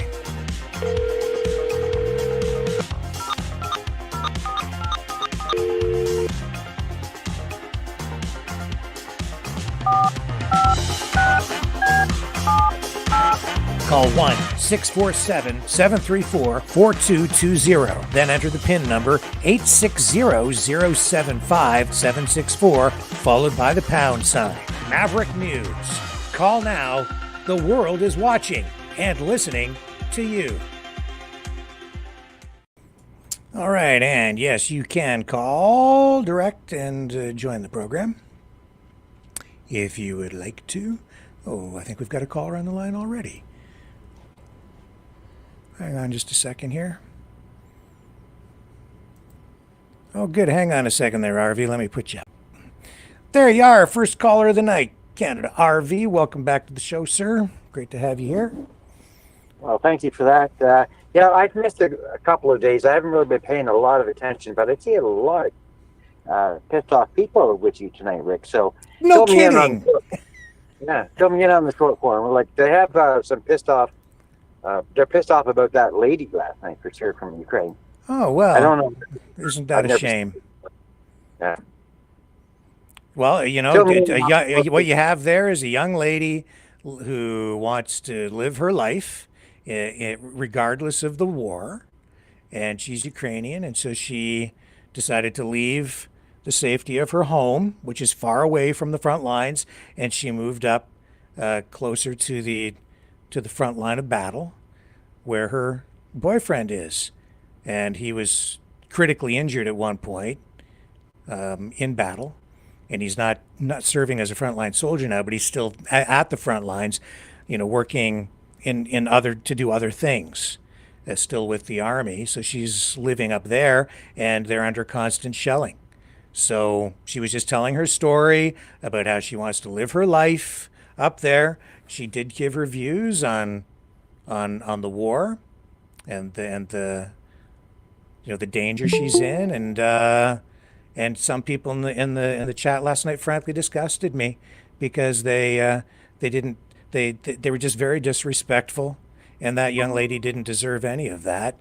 She talked about how she hasn't been able to date. How she's been basically living in a war zone for the past 11 years because the Russian invasion really began 11 years ago, not 3. And people don't want to hear it because it just doesn't fit their nice little, worldview, which is insulated from that part of the world because we're so far away, so they don't really know. But you said date. Did you say date? Yeah, date someone. Going to the drive-in, going to the movies. You mean with that guy that? With her boyfriend, right? And so she's moved up there because he's there and far away. So she just said, no, that's it. I'm going to go up there. Regardless of the risk, I'm going to live my life and be with the person that I love. And she talked about that, and we talked about what she'd like for the future and whether she wants to have a family or not. And of course, because it's in the middle of the war, she's not sure that she wants to have kids. And I'd love to have her back on the program. It was just telling a story about living in a war zone, and regardless of what side you're on the conflict, if you can't have some bloody respect for somebody and just at least try to understand what they're going through when they're just sharing their personal account, then I've just got an issue with that. It was just disgusting comments coming from people, as even suggesting that she's not a real person. I'm sorry, RV, but where's the kindness anymore? People have just become so cruel and heartless. Yeah, well, totally agree. That is destroying most of the kindness, Rick. Yeah. Most people are not even thinking about kindness anymore. They're all in the division. They're all in the Trump trap and the Trudeau trap. I mean, we're all being divided. Yep. They don't realize that Trump is doing the exact same thing. We didn't pull the first punch, guys. Yeah. And you know what? It's not about them attacking me. That's not what's got me upset. It's just that I don't like it when I see people who really don't deserve it being attacked. And it took a lot of bravery for her to even share her story with us. And she's decided to do that. I'm sorry. That just really, really disgusted me. A lot of people are getting attacked. They don't deserve it, Rick. Yeah. They don't deserve it. And all they're doing is trying to be honest and tell the truth. Yeah. That is happening I don't want to. with this lady. It's all sides. It's left, right, center. We're all getting attacked. Oh, sure. And you've got people on the other side of the spectrum who have been losing their minds for a long time too. You go out into the streets and you've got Antifa, beating people and I'm just not into it. Or setting buildings on fire. I'm just so tired of it all. But some people over on this side, I never thought I'd see it from them, and yet there it is. And it's just, I'm so disappointed. And I agree. Yeah, great. I never thought that either, but it's happening on our side now. Yeah, our people, guys, our people, my people, Rick's people, you're all turning too, and you don't even know it. It's all by design, guys. We're all being divided by design, and you're falling into the trap. That's what they want us to do. Yep. Go ahead, Dragon from Montreal. Welcome back, sir. Thank you. Well, I don't want to cut you up, guys, but I want to address something about actually yesterday and with the story of Yurina, if I'm not mistaking her name. There's a lot of people that were making statement, and I don't care about. For example, Seize the Day, who said something along the way that she had better gears than what I have. Actually, it's true. She got better gear than I have. All right. And I don't care about, the bad jokes. What did you say? Tears? Seize the Day said something about that her gears, the mics and what she has at home. Her microphone setup. Yeah, her setup is better than mine, basically. And I don't care about the insult toward myself, but he was also, some people were like, that's like, how can she afford that in a wartime or in a war zone? I pointed out two things. Number one, she's Ukrainian in a war zone. What thing can you do probably out of your timeout or uptime? Play video games and stream to get probably some money. So that's probably one way she kind of, have something to do and probably provide for herself and her boyfriend, sort of a job. Game streamer is a job nowadays, right? So, if she has some people who look at her and give her some money for for the content she does, good for her. I don't know. I don't think she is like a streamer at this point. I didn't ask her about her microphone setup. And I don't know what she's doing for a living. I didn't get into that with her because I was really more interested in her family, her relationships, and her, moving up there. I'm not even sure if she's working at all, but she knew the interview was coming up, so she had time to prepare for it.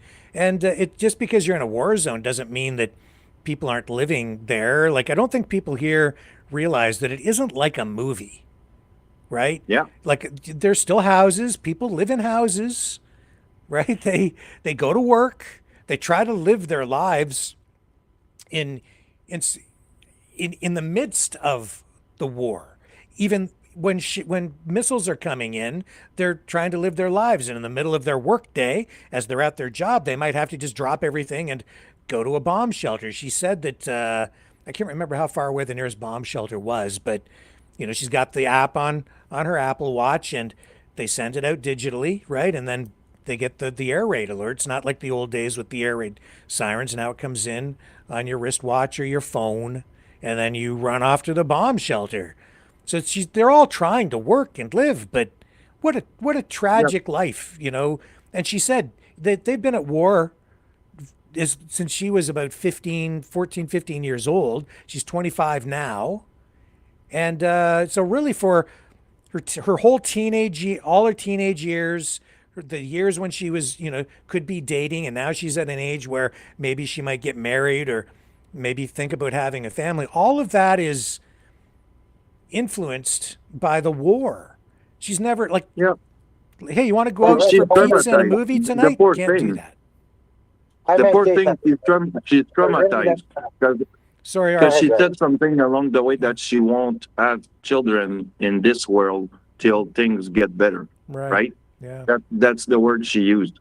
So to me, it's kind of heartbroken because that means she's traumatized. from all what she have seen.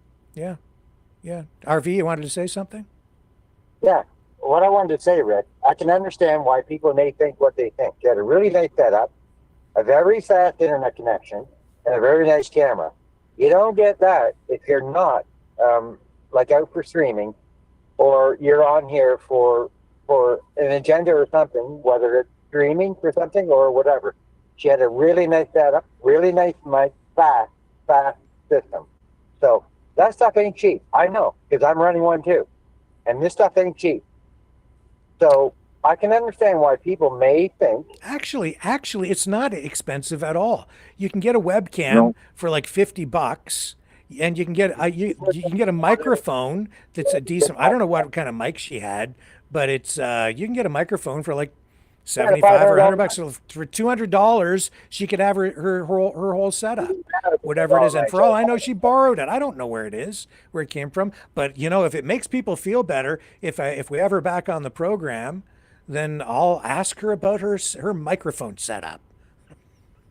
Well, I'm just saying I can understand where they're coming from, right? Yeah, I understand because it's got to be a conspiracy. With propaganda everywhere, right? Right, of course. We don't know if this lady's true or not. No one knows. None of us know anymore. We're so confused on what's true and what's not. We're all finding the truth. We're all looking for the truth. Mm-hmm. And a lot of people are just in here looking for the truth just as well as we are too, Rick. And I know you are too. And I agree with you. And but it doesn't warrant being rude. That's all it comes down to is like, can you just please be respectful? You can have your opinion. You can, express that opinion, but can we please you just be respectful? Do we have to attack? If you got an opinion on something, then offer your opinion. But why attack?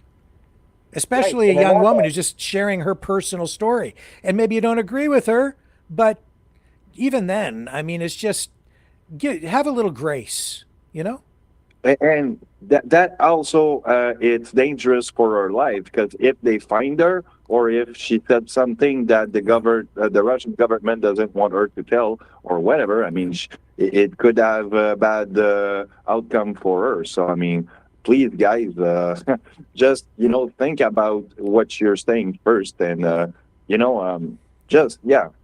have a life, guys. That's exactly right, because if she shows her face on this show, says the things that she says, she really is putting herself at risk. Because if the Russians come in, what we've seen during this war, and in pretty much every war, you see those kinds of atrocities happen. If she was even in Ukraine, right? I'm sorry? Maybe she's not. We don't know. Maybe she's what? Canada. She could be anywhere.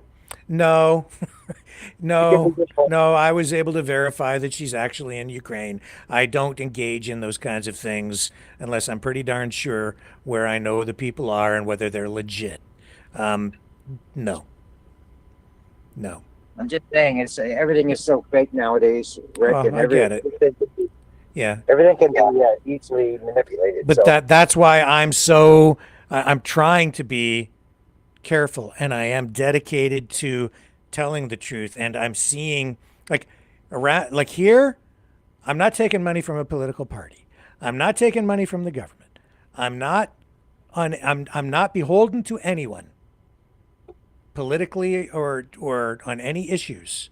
I am completely, truly independent. I don't owe anybody anything. I can say what I want, within the rules of YouTube. But I believe that. Right? But that's where I'm at. And the only revenue we get is we get a little bit from Rumble, which is offset because I have to actually pay them a fee every month. And then we get a little bit from that and whatever people donate. Those are the sources of revenue for this program. That is it. Yeah, you don't get rich off this. That's for sure, right? No, it's costing me money to do this because of all the software, even this streaming system that we have. There's a monthly fee for that. The phone system that we're on right now, that this is there's that actual fee every month. I have to pay for this. Just the monthly fees add up for things that people are just not even aware of. The video editing software, the effects stuff, everything. They They have no idea like how much my egg costs, and most of the time it's out of your pocket. You don't even make enough to pay. Yeah. And on top of that, all of the costs incurred and the time consumed, how much it takes. Yep. And just keeping the computers running, right? So this computer we're on right now, it will be obsolete within the year. So this will have to be replaced. So I have to build that into what we're doing. It's a hard capital cost of running this. And anyway, just the way it is, right? Yeah. Well, just had a replacement. I didn't realize that. Yeah. So they have no idea, Rick. Yeah, I'm not complaining. I'm just trying to lay out for people that, I know that there are people out there who are making money, but they are controlled.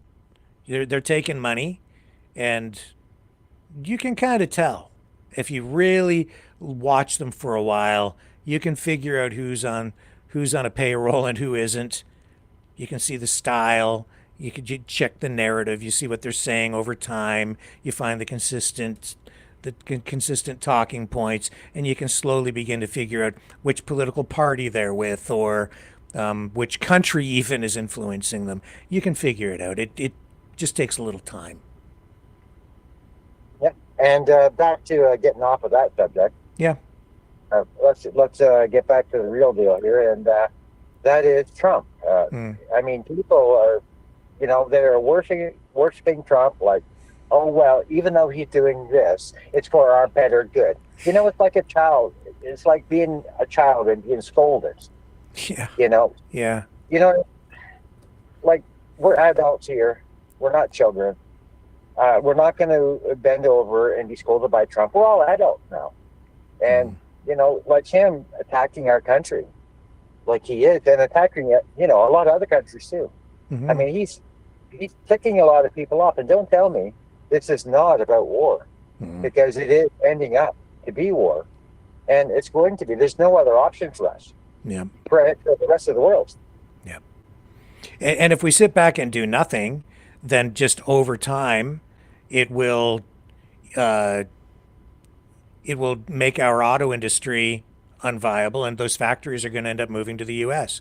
So to those people who are like, we shouldn't do anything, we should just sit back and wait. No, the auto industry with a 25% tariff on it, it becomes virtually, it's not manageable. It's not, the margins are too thin. It adds too much cost to the vehicles. So the auto companies are just going to shut those plants down. And yes, they will build in the United States. And as soon as they can get that done, these factories will shut down. And in fact, they may even shut down a lot of the parts plants in advance of that. All these battery plants that we've just invested billions of dollars in that aren't even up and running yet, they're not going to be completed. We're not going to get anything out of them. That means we won't get any return on the investment that we've made in those battery facilities that are under construction right now. Yeah, we've invested billions already. Billions and billions and billions, unprecedented amounts of money. So that's a lot. And Trump knows that. That's our Achilles heel right there.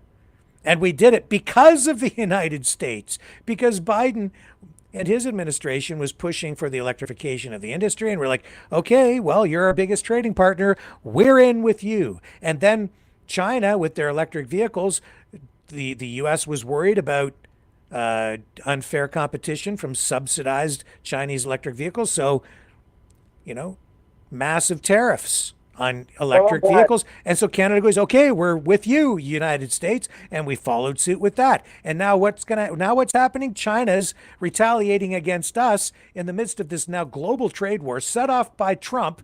And we're paying the price with China because we were working with the United States to begin with. Like, how crazy is that? I'm glad that the battery plants are shutting down, though. I'm glad. Oh, I understand. We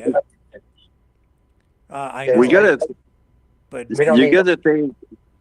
There's two other things that we gotta take probably into account. That since there's tariff going in, or in the speaking till they arrived, we have basically the manufacturer that has slowed down their manufacturing capacity at some point. And there's also that investors actually are basically in a sort of a how can I put that? They're basically in a confusion standpoint. So basically, that is cutting off basically all transaction and stuff like that. And basically, economically, it's not going good. I mean, things are not looking good at all. And nobody understands what tariffs are. Nobody. Yeah. Everybody's talking about what tariffs are, but nobody really understands what a tariff is. They don't understand it. People are going back and forth. Americans and Canadians all over the internet are fighting back and forth, thinking they know what all these tariffs are going to do. They have no idea what they really are and what they mean. That's true. And how they're going to affect the entire world. That's true. Not just Canada, the United States, the entire world. It is. And you're right, people don't understand. And generally speaking, why would they? Most people don't pay attention to things like that. That's economics. People just are out there living their lives. Folk, if you're a carpenter, why are you paying much attention to tariffs? Some people do, but you're right, RV. People don't understand. Tariffs mean jobs in USA. Really? You think so? Tariffs don't mean jobs in USA. Because how long is it going to take to set up? How long is it going to be before that job comes? How long is it going to be when we go through the transition before anything happens, whereas you're going to see any money in your pocket long after Trump's gone? I can guarantee that. And then who's going to change it? Don't know. How fast it happens, hard to say. I know that the damage to the economy will come quickly. Then rebuilding after that, that's going to take time. And the question is, what will be left of everything? It's interesting. I see this as the American version, or the West's version, of economic shock therapy, which the former Soviet Union went through after the fall of the Soviet Union. And it's very interesting to me that... Yeah, very familiar. Yeah, do you know what I'm talking about? I know exactly what you're talking about, yeah. Yeah, and this was a plan that was promoted by Jeffrey Sachs, American economist, who's out there on the media circuit, has been for a while, talking about the Ukraine situation. But he actually worked with Russia. He was right there with Boris Yeltsin at the fall of the Soviet Union, and he was the one who advocated for economic shock therapy, which was basically he told the Russians that what we need to do here, guys, is crash the economy and have a reset here in the Soviet Union. And when he did that, some people pretty critical, including me, because when they did that, it crashed the economy because they were going from a centrally planned economy to... They were trying to transition to a free market economy, or more of a free market economy. So in order to get there, he said, okay, you're so far in debt, everything is screwed up. Let's just crash it all, and then we'll reset. But when you're the one controlling the crash, you and your friends are the ones who are going to cash in, because you know when to sell everything. So you sell when the value is still high, crash the economy. You still have all your money. Then you go in and buy up stuff for pennies on the dollar, and that's what happened at the end of the Soviet Union. So people who had the money then went in, and the government, still in a controlled economy environment, said, okay, you can have this business and you can dominate this industry. And because of what Jeffrey Sachs, the American economist who went over to work with Russia, because of what he said, you had these newly minted oligarchs who today still influence things, very much on the Russian side. And so I see the same thing happening over here With Trump controlling things, crashing things, he's crashing the economy, guys. That's what he's doing. Yep. Of course he is. So is Canada. Canada's on board too. I don't know that that's the case. I don't think the rest of the world's on board with this. No, this is coming from Trump. This is a U.S. Trump MAGA reset. Now there are people, and I say that it's the people on the other side who are in with it. This is just payback. This is like the West. See, the West, with the fall of the Soviet Union, Reagan used basically economic warfare, applied economic pressure against the Soviet Union. And that's why the Soviet Union fell. They couldn't keep up, especially with the arms race. So they basically went bankrupt. That's what led to the destruction of the Soviet Union. And now, with all the U.S. debt, you see all these opponents of America and the West seeing all this debt carried, and they know that they're now vulnerable. So all you have to do is undermine stability in the governments, get a guy in there who will do very destructive things to the economy to just basically destabilize and crash the economy, and you get a massive reset on the Western side. The United States then has to shrink, pull back in, and become isolationist because they won't have the funds to support the massive military that they have today. So they're no longer the massive, unipolar, global military dominant power. And exactly, Rick, and that's what people aren't seeing. The United States is not powerful anymore, or he wouldn't be pulling this. Yes, yeah, and it didn't have to be like this, but this was a choice that has been made by Trump, and so this is largely what is happening. That's why he's been talking about cutting the defense budget by 50%. He's pulling trillions of dollars of spending out of the U.S. economy. That's reverse Keynesian economics. That's going to result in massive contraction. You talk about a country in managed decline, this is a managed crash. Obama was a managed decline. This is managed crash. He's just going to do it quickly, and then all his friends, people like Elon Musk, Zuckerberg, all these guys, Bezos, they all know it's coming, and they'll go in and buy up more and more and more when everything's at worth 10 cents on the dollar, and they'll be even richer, not billionaires, but they'll be trillionaires. That's right. That's right. And the actions from those guys. That's right. Oh, sorry. I just wanted to say the action of those guys, actually the same name that Rick have just stated, the Bezos and the Musk and so on, their action actually, if you look at those actions for the last few days, they had some substantial point compared to some others when they are crashing. And I'm pretty sure that their money is where their mouth is, if I can put it this way. Even if you... What happens when the economy crashes?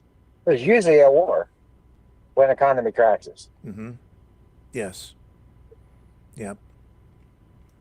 And even just look at what they're doing with cryptocurrencies this month.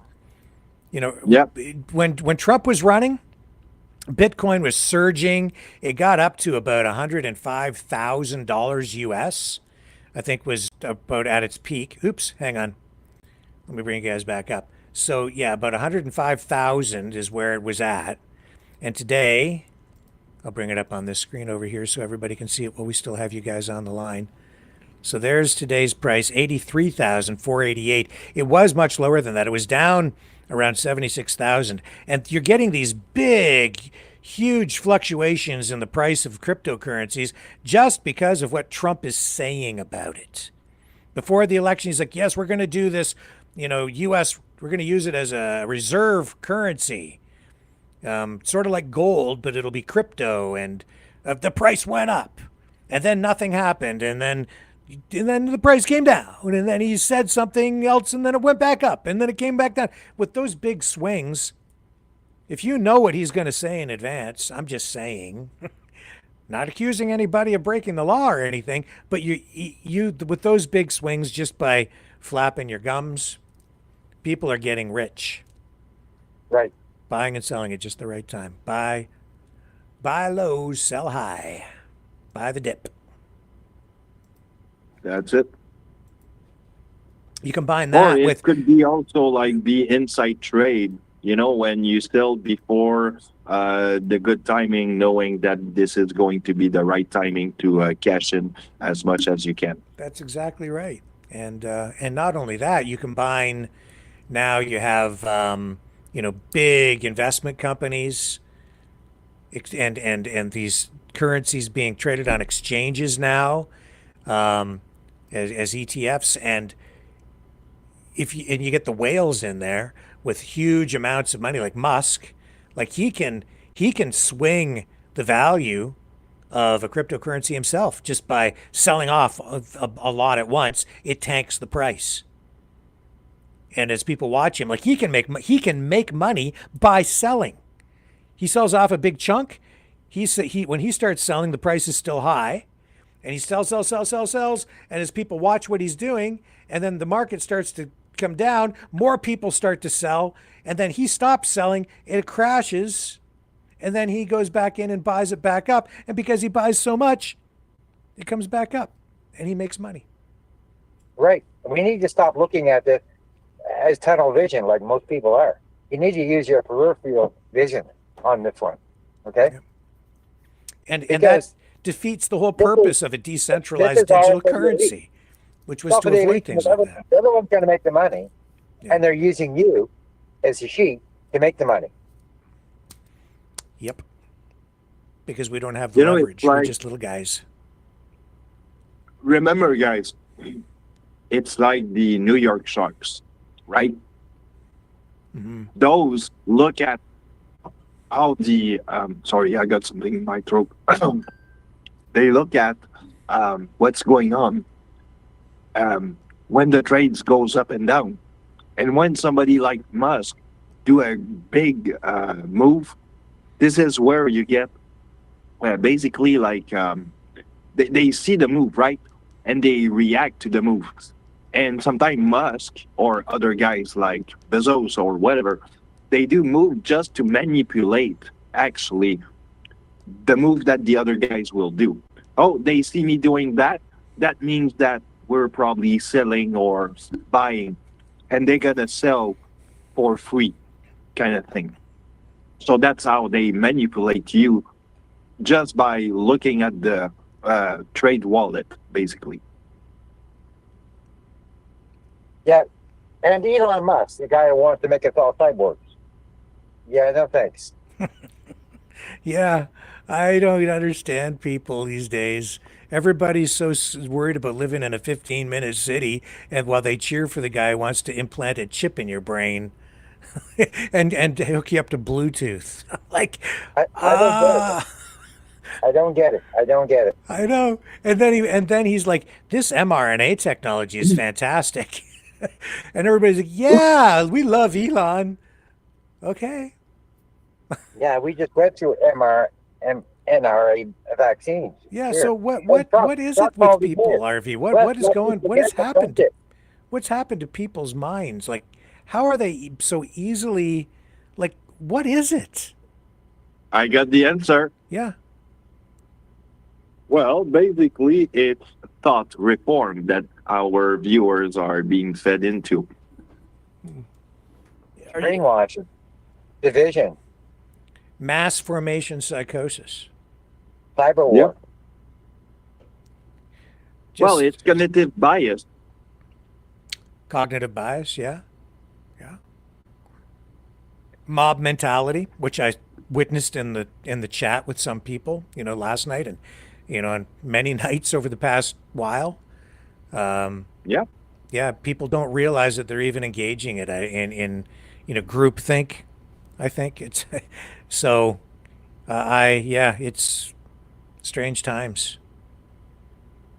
Sure is. Yeah, I don't know how we snap people out of it, so that they can truly have both eyes open and see the threats that are really out there and right in front of them. We're all waking up, and it seems like everyone's gone right back to sleep again. So yeah. My theory is that because of thought reform that we see at school since decades now, and what we see mostly online and on social media, like for example, not being able to say certain words and so on. This is basically deliberating the people's mind, and this is where you get people being fabled. And it's kind of what I'm diving into right now. Self-searching kind of stuff. When I see Trump repeatedly saying Canada should join the United States and become the 51st state, when he says, I'm not joking, no, I'm serious about it, I'm dead serious, Canada should be the 51st state. Governor Trudeau should just join the United States. Yeah, you can't survive this economic war. And what did Lutnick say today? Trump basically crushed Doug Ford. What kind of talk is that? That's not friendly trade talk. That's like a war. But as we're hearing this is why I'm like pushing back so much against people who are like, no, he's still just joking. What? Americans are saying that. That's because we are in a wartime, right? It's an information wartime, and I mean, fifth generation warfare, whatever you want to call it. And basically what you have, and Rick, you're probably going to be on the same side here. It's like you got some, what you call coercive speech, and basically also framing or priming being fed by Trump when he's basically coercing us to become the 51st state. And basically it's just to try to take your guard down at some point, because it's like if I start to threat you of doing bad thing to you over and over and over, at some point you probably just going to go like, oh, okay, just do it. And I'm like what is Putin doing with Ukraine, basically. Just give up, guys, just give up. That's always been the goal in a war, is you get operatives out there who try to disarm you psychologically so that you're demoralized, you don't feel like you can win, it's hopeless, just give up, just surrender. That's what we're being subjected to day in, day out. Sorry, RV, what's that? I said, just beat you down until you submit. Yes, yeah, and I say, no, F you, make me. I'm sorry. Exactly. I'm getting back up, dude. Not going to keep me down. John Rimby from Alberta. Well, good evening, Canada RV, Dragon, and Rickster. How you guys doing? Fantastic. Now that you're here. Well, two questions, Rick. Yeah, do you know where little Marco or Rubio is tonight? I think he's in Kanakistan. Why don't you give us some details? I think, he's in he's at the G7. Came in about 2 hours ago into Quebec. I don't know if he's being held in Montreal or Quebec City, but little Marco is here for the G7 tomorrow. And where is Anthony Scaramucci when we need him the most? Yeah. Boy, I'll tell you, I don't envy little Marco, and that's a great name given that he's part of this gangster administration in the White House. Little Marco, right? I always thought he was a pretty even-tempered, level-headed kind of guy, but I'll tell you, he's flipped on some of these foreign policy issues from where he was when he was running against Trump for the leadership of the GOP to become the candidate to run for president. He's flipped on a lot of this stuff completely, and it's because of Trump. I've seen him just contradict himself. You could go back and you could get clips from before and play them now, and it's just absolute opposite. It's sad is what it is, but I guess he was willing to sell his soul for that job. We'll see how long he lasts. So there he is in Kanakistan, eh? G7. Well, yeah, but certainly Anthony Scaramucci didn't sell his soul. If you've watched any of his. Yeah, he didn't. Yeah, very good interview I saw the other day that you sent me with him, yeah.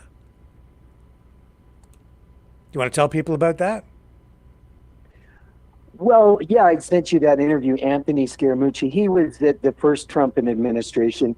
He was press secretary for about 12 hours, Rick? I think that's about right. And then he kind of bailed. No, I think he got fired. Yeah, he was hiding with Trump at the first presidential campaign in 2016, but we should invite him on the show. He's got the finger on the old orange orangutan in the China shop. Yeah, he says that Trump is a very, very dangerous man this time around. I can see it. We're living it. We're experiencing it. This is going to get hard. This is also why I'm pushing back against these people who are saying, oh no, nothing to worry about. Trump doesn't really want to take us over. Don't worry. Trump's not doing it. This isn't Trump's fault. This is our fault. This is the Canadian government's fault. This is the trick. You see, when the economy goes sour here because of this trade war, the pro-Trump people and the Trump administration will say, it's not our fault. This is Canada's fault. This is the narrative they were spinning up in the White House today. This is the narrative that I heard on some other podcasts today coming out of pro-Trump live streams, is that Canada started the trade war. And I'm like, excuse me? What? No, they're saying Canada started the trade war, and they're all a bunch of liars up there, and they keep citing the 270% tariff on dairy. But if the current trade situation was that bad, why did Trump agree to it in the USMCA when he negotiated the deal and signed off on it? If it's that egregious, we didn't start this at all. On his first term. In the first term. Yeah. Why did he agree to it? Because it's not egregious. He's backpedaling now. Yeah. And he's the one lying about everything, practically. Not every single thing. But you know, guys, Rimby, let's not forget that these Americans are rapacious capitalists. It's all about them, me, and screw everybody else. It's not free market. It's not about the free market. I'll tell you that. Some of these Americans do care. This is oligarchy. This is manipulation, control of markets. This is division. Yeah, it's that for sure. You're right, RV. Yeah, and we are in trouble. No doubt about it. This is going to be hard. It's all by design. This is just the beginning, guys. This is the beginning of hardship. Yeah. You thought you had it hard for the past 3 years? You ain't seen nothing yet. Yeah. Well, you know, Canada RV, there's a local Tesla dealership for you, my friend. You can have the dealership. You see the dealerships in the United States of Tesla, they're being firebombed and protested, and you could step right into one of those Canada RV. Yeah, no thanks. Yeah, buy one cheap for pennies on the dollar. No, thank you. Still, you don't drive in Montreal because there's some minefield around here, aka buttholes. So probably of the size of a dinosaur's nest. So did you say potholes or buttholes? Buttholes. Buttholes. They have buttholes the size of dinosaur butts. That's funny. I love you, man. I love your accent. This is hilarious. Dragon, you've got the best Trump impersonation from Quebec and Canada, my friend. We'll have to put you together with Matt Friend, the comedian there. You're pretty awesome. That's because you are tremendous people, guys. Trump's love you and Trump's love the Maverick. You know that. Be careful where you drive up in Dragon's neighborhood. You might drive straight into a dinosaur butthole. Dinosaurs sized buttholes. Oops. That's like, does CAA or does AAA in the States for our American friends? Did you get CAA to send the tow truck into the dinosaur butthole to rescue you? That would be a tough job. Talk about a job that stinks. Oh my God. Oh. But you know, guys, I'm watching some news reports. I'm amazed. I'm kind of dismayed because I'm part American. These rude Americans to Canadians. Yeah. Like, what's that all about? That is really strange, Rick. Really, really. It just, again, shows how everything has gone to the dark side. This is terrible. Whoever would have thought that we'd get to this point where Canadians are being harassed, snowbirds, retirees in Florida being chased out of the country. Go home, Right. Canadian, come back where you came from. I'm like, I couldn't believe I was watching that yesterday and hearing about it and reading about it, and it's true. Oh. Well, I have friends, Yeah. Rick, in other countries, and a lot of other countries are not even accepting Canada anymore. And a lot of countries are like only allowing you to exchange so much Canadian dollars for American dollars, and then you're not even really welcome there because they don't want Canadians there in those countries. I have some friends that are speaking of this. I mean, this is what's happened here to all of us. Well, down in the States, it's because of all this 51st state talk and the trade war, and it's just ramped up. It's just created this division and hatred instantly, and that's why you're seeing, the booing of the national anthem at the hockey game and the rivalry there. But, a sports rivalry is one thing, a trade war is one thing, but interaction, person to person, on an individual human level, when it deteriorates to the point where people are attacking each other over really nothing. You're Canadian, you get out of my country. No, man, this is wrong. And this is all because of Trump. And let me ask you something on this panel and the chat. Have you ever in your life, ever in our generation, ever seen so much hate? No. Not like this. No. Nope. This is kind of new, and I would say that there is something along the way that since COVID, if I can put it this way, there's a lot of division in the mind of the people that has been created. And I mean, it's kind of have been going into an exponential rate. And that's a psychological observation that I'm making here. So, yeah.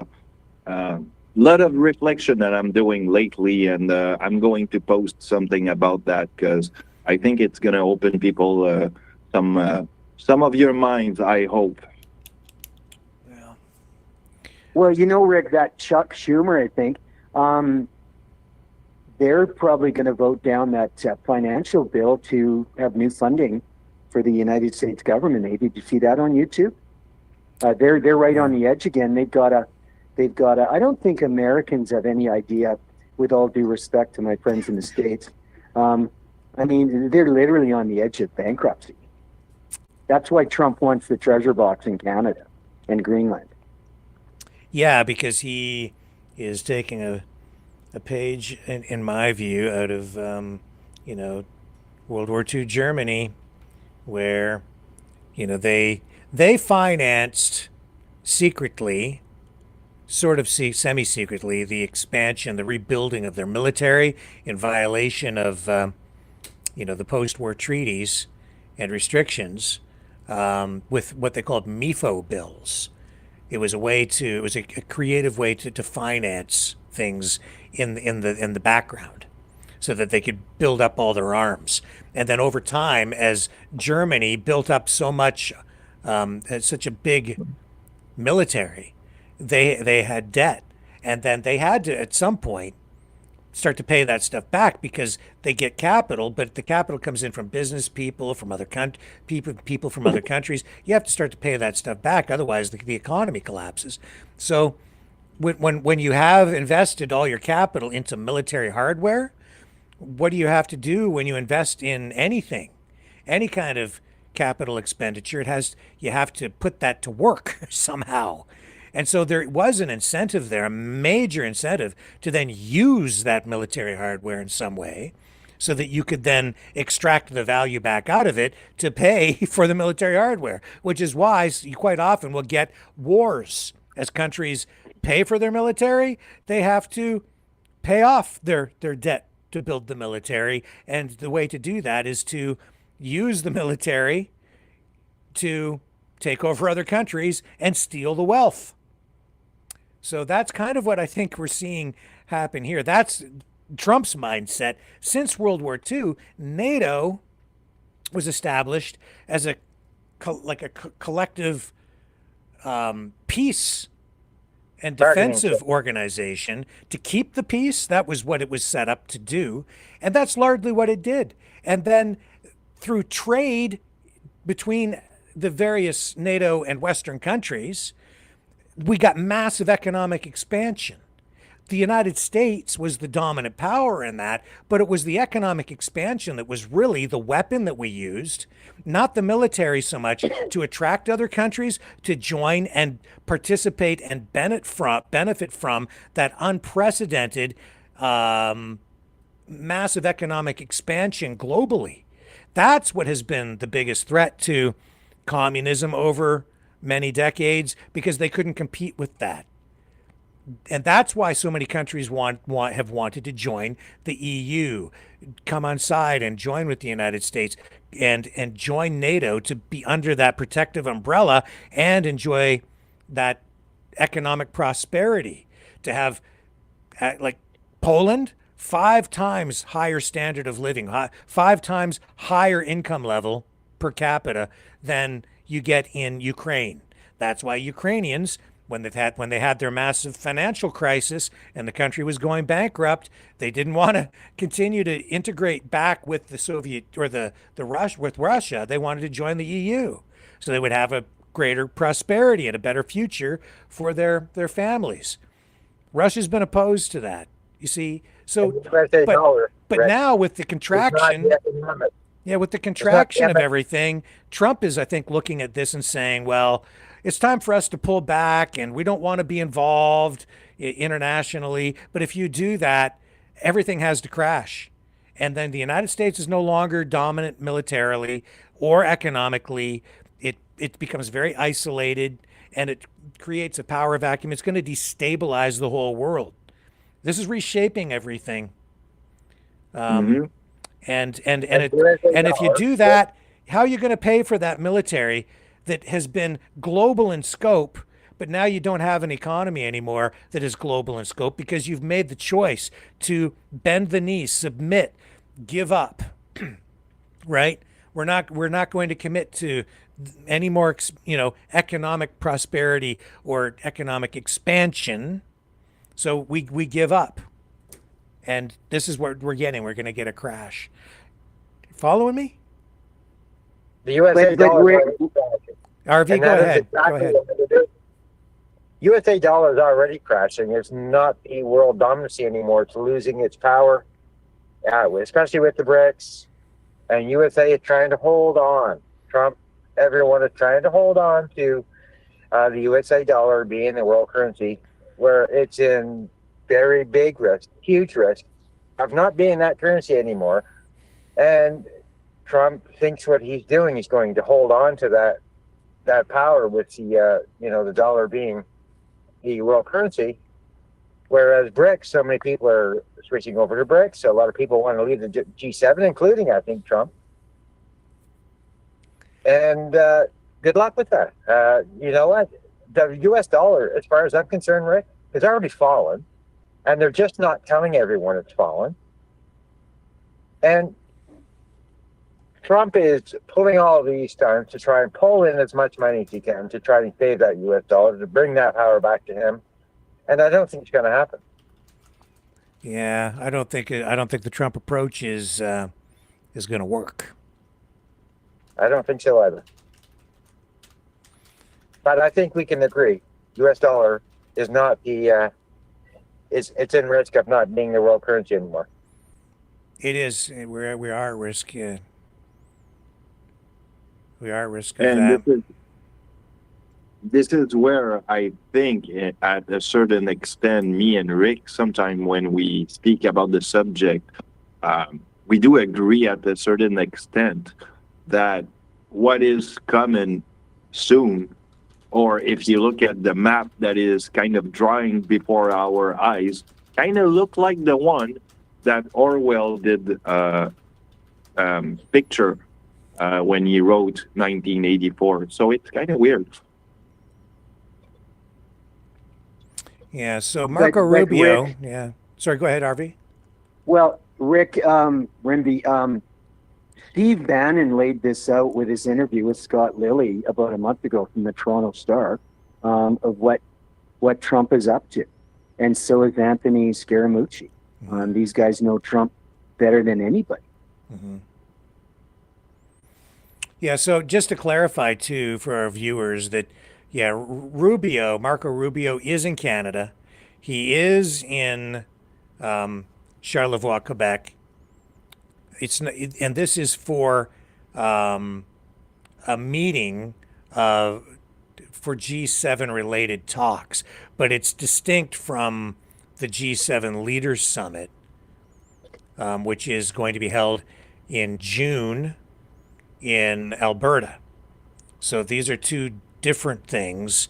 And just as a point of note, just something for people to note, I'm not sure if Trump will be coming to the summit in June. That's kind of a question some people have because of these comments that we've heard from some people who want to ban him from Canada. I think there's a petition online. I think I showed it the one night. Yeah, I did. So some people want to keep him out of the country, and they're citing things like his status as a convicted felon because of his 34 counts of being found guilty of falsifying business documents. Remember the case in New York? Blah, blah, blah, blah, blah, all that stuff. So with all the trade tension and this economic war that's ongoing, a lot more people are on board with keeping him out of the country. I don't think it would be wise to confront the president on those points. You want to inflame things, just send the RCMP down there to arrest Donald Trump and see what happens. I think you're going to have a problem on your hands. Yeah, or tell him he can't come into the country. You might have a bit of a diplomatic crisis on your hands. What do you guys Rick, think? Rick, that you showed it tonight, that Secretary of Commerce, he looks like he's right out of an Al Capone or John Gotti or Sopranos movie. What a mobster. Where did he find him? In the bowels of New York and in Brooklyn? He needs to go to etiquette school and mannering school. He has no concept over Canada and our wealth. And you don't do that you don't talk like that to an ally. No, that's just like, that's not like business talk. That's not just discussing a trade issue. That was like, and then we crushed him. That little man from Ontario, what's his name there, Doug, what, blah, blah, crushed that. Like, what kind of talk is that? And then everybody here is like, whatever you do, don't say anything to get Donald Trump and the people down there upset with you. Well, look at the way they're talking to us. Complete disrespect. You're right. It's like they're gangsters. Well, it's like Doug Ford, we're going to come by your grocery store if you don't pay us $100 a week. Al Capone, we're going to smash your windows out. Yeah. It's the same thing. Oh, man. If you guys look at or watch Pinky, the mobster, this guy, wow, this is a fun one. And it looked like it. What a weird government they have down there in the United States now. Isn't it strange? It's just, well, there are, Rick, there seems to be, and the, not the finance minister, but the day you played it, the foreign minister said to Americans, look, our fight's not with our brothers and sisters, the United States. Phone your congressman, your mayor, your lawyer, your senator, and tell Mr. Trump you're not happy about this. Yeah. It's not acceptable. Yeah. But Trump's a little short in the manners and etiquette department, so. He is. And listen, guys, it's getting down to the bottom of the hour, so let's get your final thoughts as we kind of bring this show to a close tonight. John, take it away. Well, again, to my American family and friends in the United States, we're not angry at our friends and family in the United States. This is directed directly to Donald J. Trump And when Canadians boo at a hockey game, that's nothing to do with our American allies and friends.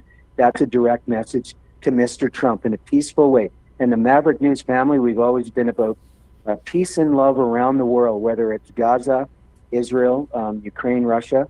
And now we're going to be praying for peace in Canada between in the U.S. So God bless everybody. And God bless Canada. God bless Canada. Yeah. Dragon? Well, I would say to the guys, sometimes you need probably to just go back into your own soul and reflect on what's going on in your mind and in your heart and see where the truth is, because this is where it belongs. And just be careful not to be kind of aggressed by what we call the thought reform that the mainstream media is nowadays blinding us into. So, yeah, have a good one. And as we contemplate the possible demise of the auto industry, John, you mentioned the other night that you love that song that we have here from Maverick and the News Brothers, Rolling Down Memory Lane. And so I'm going to share that with everybody here tonight, just so we can reflect back again on the before times when I think everybody's outlook was a lot more optimistic and the future looked a lot brighter. And I'm just appealing to everybody out there again, especially after what I witnessed in the chat last night. Please, I just beg of you, look inside. Look deep, deep, deep inside. Overcome that darkness. Don't let the darkness pull you down into that hole. It'll consume you. Look for the light and climb out. And remember the way things were and the way things can be again. And think of your family. Think of the future. Brighter days can be ahead. Love you guys. I'll see you back here tomorrow night, 7 p.m. Eastern, on the flip side.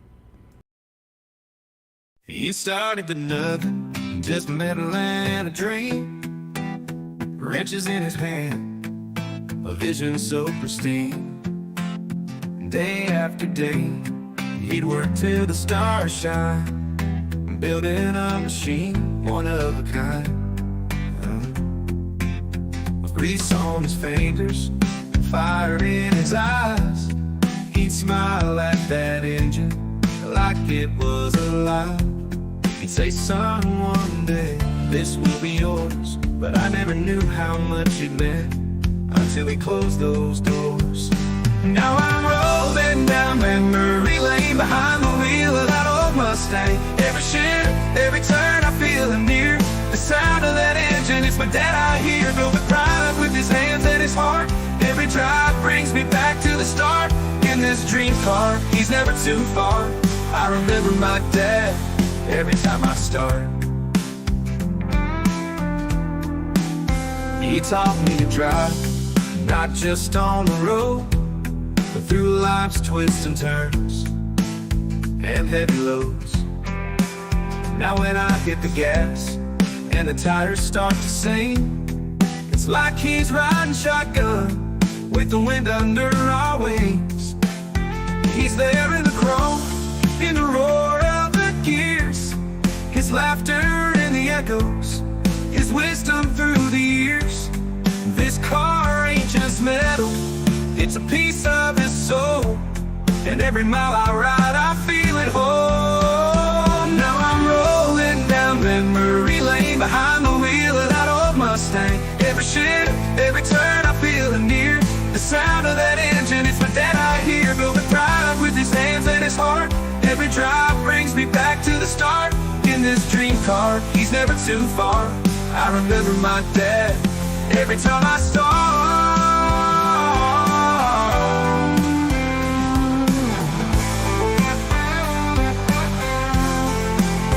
Through the rain and the rust, it still shines so bright.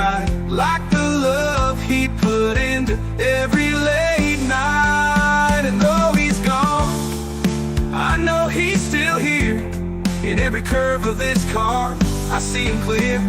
Now I'm rolling down memory lane behind the wheel of that old Mustang. Every shift, every turn I feel near. The sound of that engine, it's my dad I hear. Building pride with his hands and his heart. Every drive brings me back to the start. In this dream car, he's never too far. I remember my dad every time I start.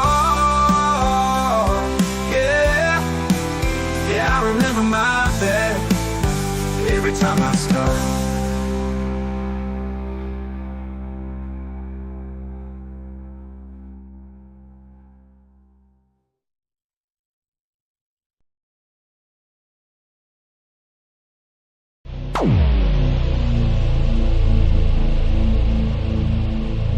This has been a Maverick Multimedia production.